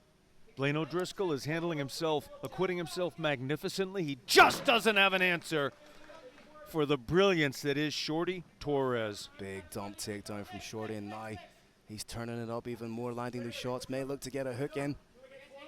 Blaine once again right back up. Will it be a case of what goes up must come down? Shorty just trying to sneak round and maybe just reap a leg out. Forcing Blaine to drop to a knee, thus negating the knee to the head, or the danger of the knee to the head. Blaine trying to fight the hands, can't quite see if he has 2-on-1 grip at this position. Shorty takes the leg out, buckles that leg on top, throwing shots from between his opponent's arms and over the top of the shoulder. 90 seconds to go. Again, just reaps that leg out. Does it again, and he does it again. He fires those shots right up the middle. Very difficult to see. The opponent, when you're on your knees, when you're turtle in this position, you're looking up. You want to get up, and then a shot comes out of nowhere, pops you in the nose or the center of the chin, or what's known as the button. Just entering the final minute of a fantastic flyweight bout, and consistently the flyweights in Brave Combat Federation continue to put on scintillating bouts, Kerry. They do. This is mixed. This is beautiful. This is mixed martial arts at its best, and we've got a guillotine attempt. Denied with alacrity by Shorty Torres, and again Blaine O'Driscoll's up, and again he's down. Blaine working to his knees. Shorty Torres trying to get that short choke in. Short choke, bulldog choke. Transitioning to a bulldog choke. He may try and sit through on this. It looks deep. This could be it, Phil. This is not a position you can stay in forever without the lights going out. Potentially that could be the first bulldog choke submission in Brave Combat Federation history, should Shorty Torres get it. It is possible. I'm looking for foot movement. He's putting absolutely everything I'm into it. looking. The feet are still moving. Blaine looks, I was about to say comfortable, but not comfortable, but looks like he is surviving there. But what a finish from And he's out! And he takes the toughness personified. Great fight by both fighters. What a fight from both men. Shorty Torres showing why he is one of the premier flyweights in the sport. Blaine O'Driscoll introducing himself to the Brave Combat Federation fans, introducing himself to the global MMA fans, and acquitting himself wonderfully. What a fantastic fight by two warriors. All my respect goes out to Jose Shorty Torres and Blaine O'Driscoll, as well as their extraordinary corners. John Cavanaugh tending now to the fallen Irishman. And Jose Shorty Torres, been trained by KHK under Eldar Eldaroff, the firm under Dean Thomas, and Combat Doe under Master Bob. Phil, I don't think there's any question who won that one. Big smile from Shorty Torres. He believes he's done enough to win. Smile on the face of Eldar Eldaroff. He believes his student has done enough to win. I believe he has too. You never know, that's why it has to be made official, but I think what we're waiting for is a big celebration and a move forward into the quarterfinals of the greatest flyweight tournament in history. And Brave Nation, Shorty Torres did not need to take this fight. when his opponent, he fought, it was a draw. There was a rematch when the opponent dropped out of the rematch due to the injury. He could have gotten a bye. Shorty Torres said, I don't want a bye. I want to move forward in this tournament by winning. He was given the opportunity, and I believe he just won. We now see Carlos Kramer, the roaring lion of Brave, entering the Brave Combat Federation cage with the official scores in his hand to make it happen. Referee Decky Larkin is taking the two fighters to center ring for the end of the second to last fight of the night. All right, Brave Nation, an incredible co-main event at Brave 49 Super Fights. After 3 rounds, we go to the judges' scorecards. Your first judge scores about 29-28. Your next judge scores about 29-28. And your last judge scores about 30-27 for unanimous decision victory for Jose Shorty Torres!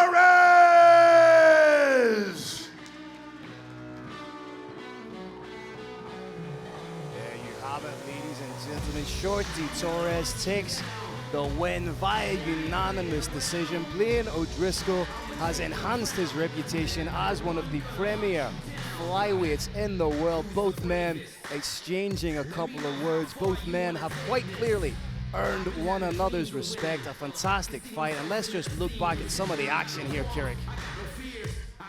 Shorty was rocked just a little bit. You could call it a stumble, but I do think he got clipped cleanly there. And there's that dirty boxing, little bit of a head tie. Come on up the middle, he got clipped there again. Huge respect to Blaine O'Driscoll. He landed some beautiful shots tonight, and he sure ate some beautiful shots as well.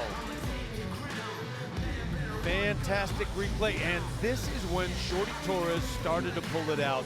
He started to take the full measure of the man, landing clean shots from the outside, step into the clinch, clean shots from the clinch. And that was the most effective strike that Blaine O'Driscoll had. He landed that kick to the calf absolutely beautifully. Time and again, I do believe Shorty Torres knew it was coming. He thought it was worth it and would allow him to do things like this. That is a takedown to a face plant. Absolutely impressive that Blaine O'Driscoll was able to roll out of that, to spin out of it. But what a nasty takedown we saw from Shorty Torres then. O'Driscoll tries to take down the wrestler. It was not possible. Shorty got the underhook, put his opponent on his back, and continued to attack, landing nice, clean, straight, and hook shots like we see there. And there is another face plant takedown attempt from Shorty Torres. Whoa, slam down to the ground. He is hitting his opponent with the planet Earth, and there he stands, victorious. Shorty Torres. Over to the interview. This bout is presented by Brave Nutrition. Behind the athlete, there are hours of training.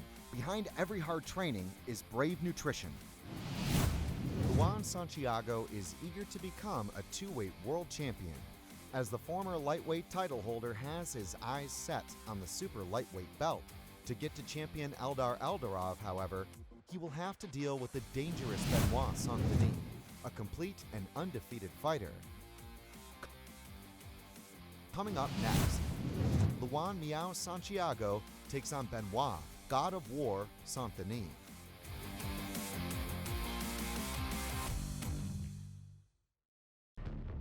Our main event of the evening at Brave Combat Federation 49 Super Fights is an epic battle with serious title implications in the stacked super lightweight division, as former lightweight king Luan Miao Santiago takes on undefeated French phenom Benoit, God of War, Saint-Denis. Benoit, God of War, Saint-Denis is on an undefeated path towards legend status. Santiago is finally making his return to the Brave Arena, hungry and motivated to add another victim to his already impressive 15 victories. He's looking to show the world that he is indeed in the prime of his career, and another title will once be his. Benoit Saint-Denis sits atop of the European MMA mountain. A nasty submission artist who has forced 5 of his 6 opponents to tap out in surrender. Saint-Denis makes no secret of his game plan: to grab a neck, to grab a limb, to squeeze that, to hyperextend that, until his opponent is left with no alternative but to tap. An undefeated barbarian with 5 of his 6 victories by way of submission and the other by TKO. This man is a human wrecking ball, and the god of war is looking to prove that he's in a class all of his own. One man's dreams will die at Brave 49 Super Fights, and one man's dream will lift us all up where we belong. I predict a very violent fight. I hope you will all see it, and I'm here to deliver a war. Irmão, ele não tem o treino que eu tenho, ele não topa na porrada que eu tenho, que aquilo ali é guerra, aquilo ali, meu irmão, ali que nasce o Deus da guerra. Quando ele passar 50% do que eu passo, ele vem conversar comigo sobre esse apelido dele. Vai ficar ruim para ele apanhar para um cara chamado Miau. This main event is absolute fire, and Brave Nation, you are the true winners tonight, getting the chance to watch 2 world-class athletes in our main event. This is a super lightweight super fight. Luan, let's go at it.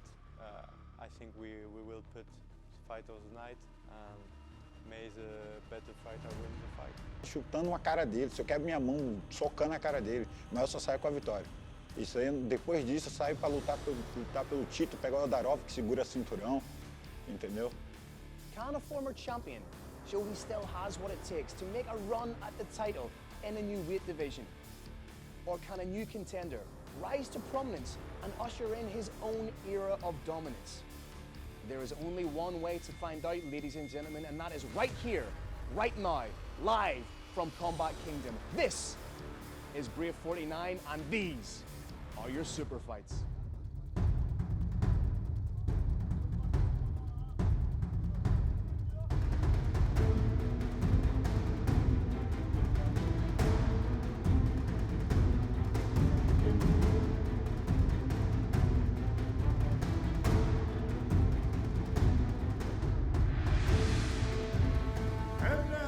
Nation, it's time for our main event of the Brave 49 Super Fights historic evening.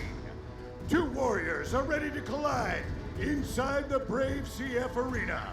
Brave Nation, don't blink for this one. This will be absolute fire. Our main event of the evening. 3 5-minute rounds in the super lightweight division, with a world title shot on the line. Your 3 judges for this bout: Hadi Muhammad Ali, Rebin Lightsaber, and Gar, King of the Lions. Your referee in charge is the Irish bulldozer, Dickie Larkin. This super lightweight main event for Brave CF49 is sanctioned by the Bahrain MMA Federation and its president, Mohammed Camber. And it's presented by our gold sponsors, Simbarco Car, and our hospitality partners, Nordic Palace and Spa. 2 men enter, only one leaves, with his arms raised in victory.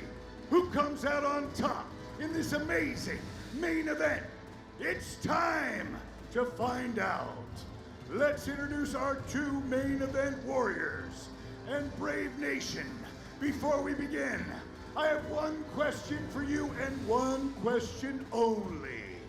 For all those watching in the magnificent Kingdom of Bahrain and the millions watching around the world, Brave Nation, are you ready for war?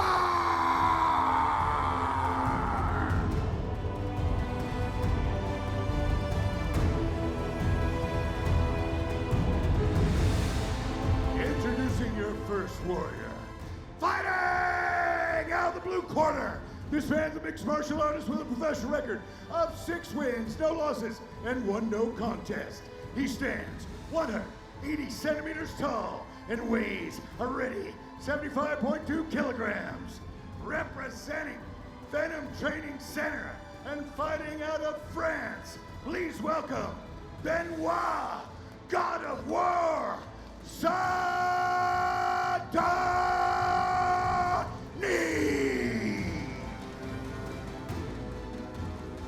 And his opponent, fighting out of the red corner. This man's a mixed martial artist with a professional record of 15 wins and 4 losses. He stands 182 centimeters tall and weighs a ready 74.8 kilograms. Representing CM System and fighting out of Curitiba, Brazil, please welcome Luan Miao Santiago.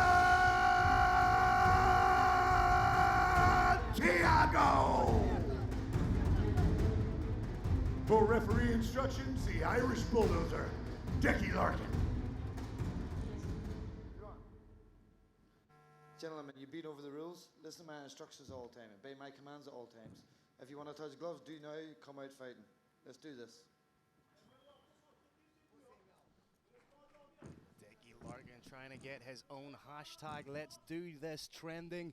But this is an absolutely incredible fight in prospect. Benoit Santoni from the blue corner, and Luan Miao Santiago comes out swinging. There's that low stance, keeping that jab hand at his hips, those long arms. Benoit Santoni straight in on a takedown, showing his hand early. Luan Miao Santiago raising the level, bringing him up, preventing the takedown. Trip takedown potentially here for Benoit Santoni. Has an incredible grip on Luan. Big knee in the clinch from Luan. He's going to have to implement that movement. Such a dynamic striker, keeps those hands low out of the peripheral vision of his opponent. Head kick from Benoit. Interesting moment on that takedown, Phil, though. He was not able to complete it. God of War was not able to complete that takedown despite switching just a couple of times. 2-3 times, and now he's gotten hit. Heavy hips from Luan Miao Santiago, and that young man is feeling himself right now in the Brave Arena. Switching stances, little bit of a hammer fist as he walks away. He just always has something dangerous primed, doesn't he, Carrick?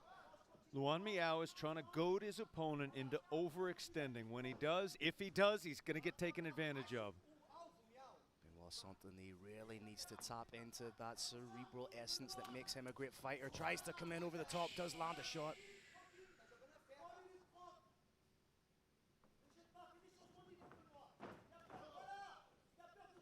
Benoit Santoni just a hair's breadth away from landing, and both these men coming out of the southpaw stance.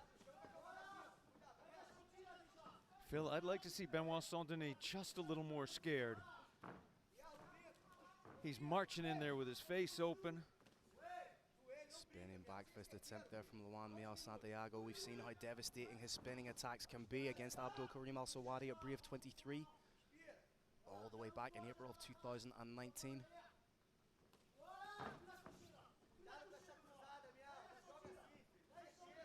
I like the heavy pressure style here of Benoit. Luan Miao showing some funky footwork.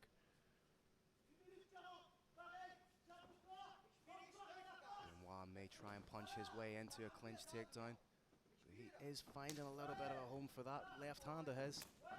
Luan Miao believes he can slip the shots and answer with his own. It's a dangerous game to play, but he is capable. Benoit Santoni getting in on a single leg here, possibly going high crotch on it.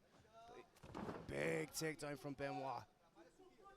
Big moment for Benoit Santoni if he can keep his opponent down on the mat and deliver some damage. He has taken Luan Miao Santiago down right in front of Coach Cristiano Marcelo. Transitioned into side control has Benoit. Coach Daniel Warren shouting instructions from across the Brave Combat Federation cage. Luan Miao Santiago choosing to hold on at this stage, but I'd like to see him get to a hip just as he does. He's trying to sneak out, but Benoit Santoni is so strong Oh, he's underneath the chin. Kirk is underneath There's the a chin. little bit of pain there. Maybe a little more than a little. That looks deep. Could this be another rear naked choke loss? This is almost unheard of in mixed martial arts. This is a one-arm rear naked choke on a world-class competitor. Could this be the second win by rear naked choke in the career of Benoit I Saint-Denis? can't imagine the grip strength this requires. It doesn't work. This move doesn't work. Benoit Saint-Denis showing just how dangerous he is. Both hooks in. But now he decides to abandon it. But I'm sure Luan Miguel Santiago was momentarily reaching that point of tunnel vision because that looked tight. That is a show of extraordinary grip strength, and it's coming again, Oh, now with a short choke. Oh, he's gone palm to palm on it. This looks deep. It's right underneath the chin. This short choke is deadly. He's trying to fight the hands, create a little bit of space for himself, but this looks incredibly deep and still 40 seconds No with blood which to coming work. in, no air coming into those lungs. Luan Miguel Santiago now. Luan Miguel on top.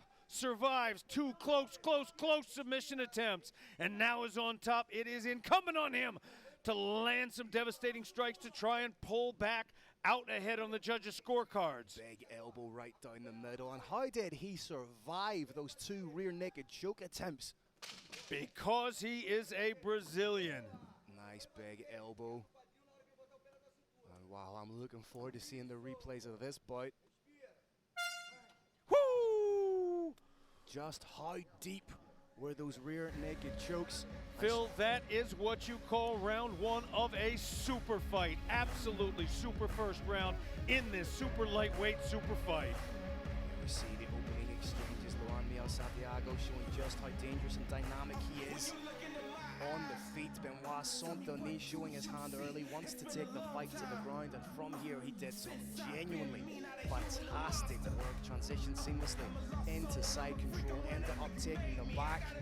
He was incredibly close with two rear naked chokes. Any other situation, they're fight enders, Kieran. They absolutely were. The first one was a one-arm rear naked choke. It works basically never.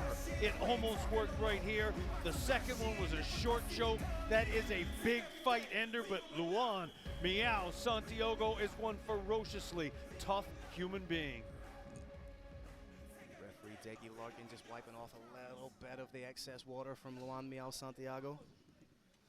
Both these men are primed and ready to go. Second round, gentlemen. Now they touch gloves without a flying side kick in the middle of it. Benoit Saint-Denis seems intent on attacking that body.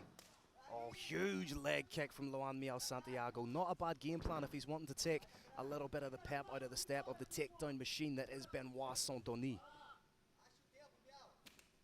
Oh, nice big shot up the middle from Benoit, replied by Luan Miguel Santiago. That left hand of his is cocked and primed at all times. There it is. There is a tell when God of War lets that straight left hand go. I don't know what it is yet, but Luan Miguel does. What a scramble, here we go, and that is it. All close fights are won in the scramble. Benoit Saint-Denis transitioned seamlessly into mount. At one stage looked like he had to settle for the head arm triangle. Luan Miguel Santiago lets it go, and from here the mount position. This is not where Luan Miguel Santiago wants to find himself against somebody who is as proficient at Brazilian Jiu-Jitsu and submission grappling as Benoit Saint-Denis. Benoit has seriously heavy hips too. He was dropping his hips into his opponent's midriff, landed some shots, but he had to post back to get that, and they are back up to standing. Luan Miguel Santiago almost looks disdainful in the way he fights, but it's all part of the theatrics. It's all part of the game plan to try and draw you in and land a huge shot. He does have a read, Phil, though. He can tell when his opponent is going to let that hand go, slip it and go for a shot of his own. He did catch Benoit Saint-Denis coming in, but another big takedown from Benoit right in front of us here in our broadcast position.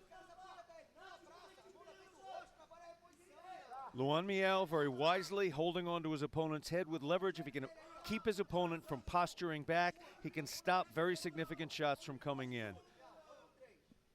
Benoit Saint-Denis sitting in that half guard position. Feels as though he could transition to full side control whenever he so chooses. Benoit Saint-Denis' strength is at such a level that he has been able to get the takedowns. Luan Miao needs to wait a little bit. If he pops up to standing as soon as he can, he knows surely that he's going to drop back down to the ground again. Dickie Larkin laying down the law here. Benoit Saint-Denis trying to isolate an arm. Possible Americana there for him. He decides against it again. Transitions to the mount. May give Luan Miao Santiago just enough space to buck and potentially give out his back, but a start of a head on triangle here. Brave Nation, if he passes all the way to the side and then sinks his hips. What you see here is he's using his knee beautifully to isolate or to block off the hip of Luan Miao Santiago so that he can't turn into him. The Brave Combat Federation cage is stopping. Got to it's the top, and there it is. Ladies and gentlemen, the God of War, Benoit Saint-Denis, is the #1 contender in the super lightweight division. And what is his prize for an emphatic win? A potential matchup with Eldar Eldarov. Eldar Eldarov, pound for pound, one of the strongest athletes in the sport. And you're looking at one right here in Benoit, God of War, Saint-Denis. That man's strength is super. We've got a Green Hill replay right now coming. This isn't even the full application of this choke. The arms are being brought more into play here than is the entire body of the attacking fighter. And yet still, you see that hand, and the hand was not able to tap fully. That is the fighter on the verge of going out, able only to move the fingers slightly. A lot of fighters choose to sprawl out and walk round in a situation like that, walk towards the head. But what Benoit Saint-Denis done so beautifully was stamp his knee down to prevent Luan Miao Santiago from turning into him. That was absolutely beautiful jiu-jitsu from an incredible jiu-jitsu practitioner who now has his 6th win by different submission in his mixed martial arts career. Phil, I said before this fight to Brave Nation, I do believe, at least since the last fight, that Benoit, God of War Saint-Denis, may be the next big thing. I'm saying it again. Wow, after a scintillating main event, Carlos Kramer, keep this rolling. Tell us who won the main event. Make it official, my man.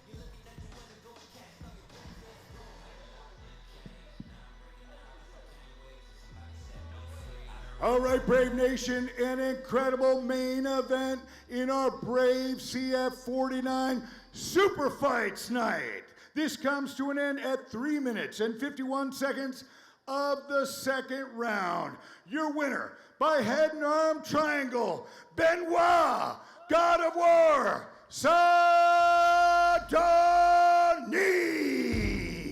You have it, ladies and gentlemen, the winner by head arm triangle, Benoit, the God of War, Saint-Denis. And what a way to cap off what has been an incredible night of fights, super fights culminating in the super lightweight division. Ladies and gentlemen, I am Phil Campbell. My broadcast partner is Kerrick Jeunesse. This has been an incredible night of fights from beautiful Fort Arad in the Kingdom of Bahrain. Let's talk you through some of the action, Kerrick. Right now, you're seeing the beautiful counter-striking that, and now we're the choke. This is the choke that we thought was going to end it. This is not the, there it is. You've got the figure 4 made. Luan Miao was able to rip first the defending handoff, then the second one. Here's the short choke, and this is not possible to get out of there, and yet he did. Again, we're going back to seeing that incredible counter-striking, but God of War got in on those hips. It's not just his strength, it's his agility, it's his everything. That scramble you saw right there was very telling. You win the scramble, usually you win the fight. Beautiful takedown using the legs to take it under, head to chest to take the opponent down, and this was simply a squeeze. No, we ain't the same. When I come through, they gon' say ain't nobody else out like he. I'm just doing my thing, so if you're looking for a come up, you can come and put your bets on me. Yeah. Since the first day I stepped out the womb, I was ready for action, ready to smash it. Dodging the naysayers, I'm moving distractions. You can copy the fashion, but not the passion. Tell me who your favorite and sit back while I blast them. Tell me who your favorite, you can watch as I pass them. Watch as they check out and I'm finna bag them. Killing them all, give me a hand while I tag them.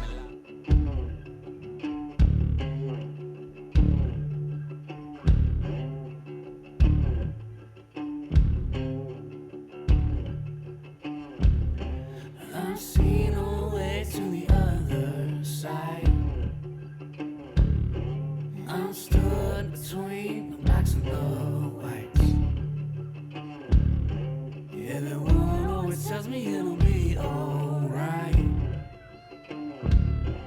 But the mask ain't the face of the war inside. Angels, devils, good and evil, battle for your life, your life.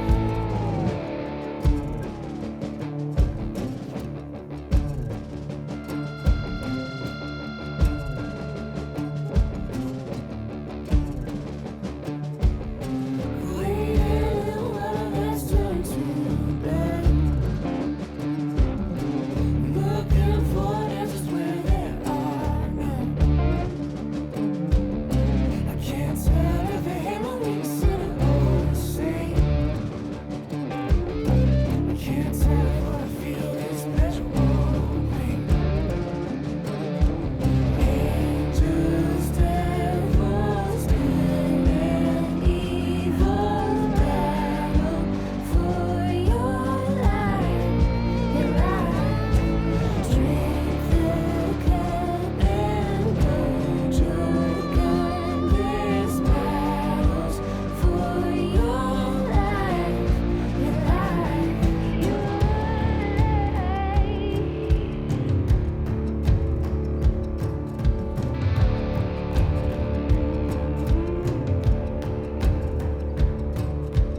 I ain't got time to die. I'm busy fighting you. No time to cry. I'm busy fighting you. I ain't got time to die.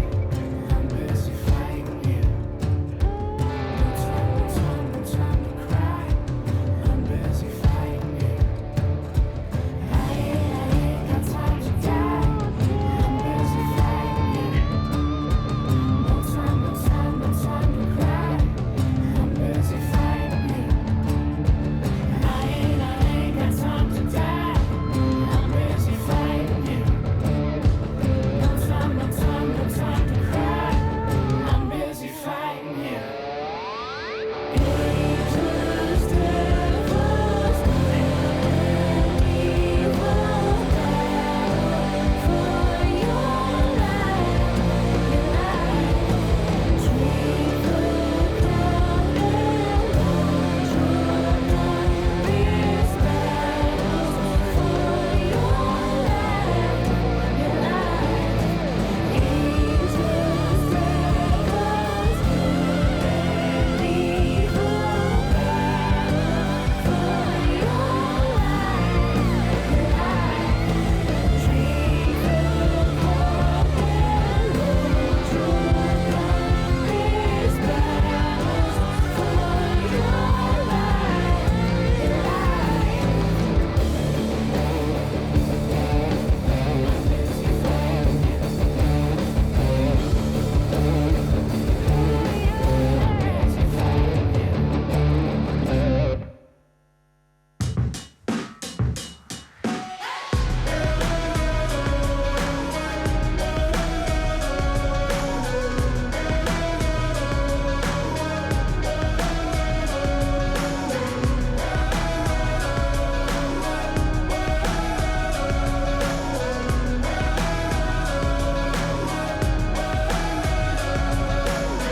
You feel your lungs filling up with every breath you breathe.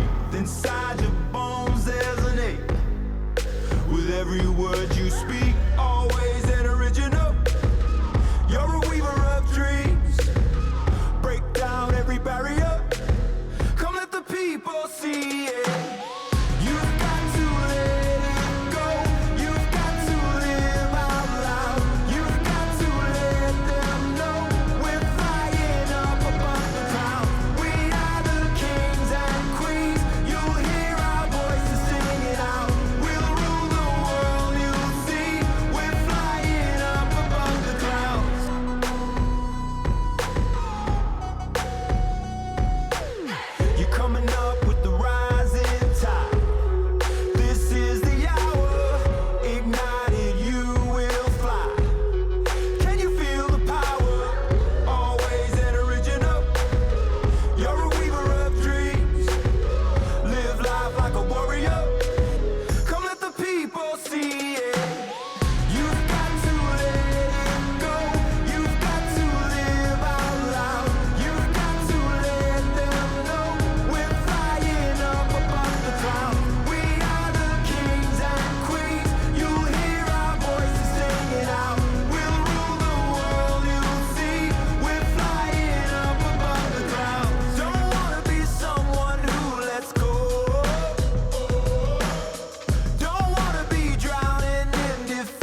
bigger than you imagine. Better call on your faction. Ready for the curtain call, lights, camera, action.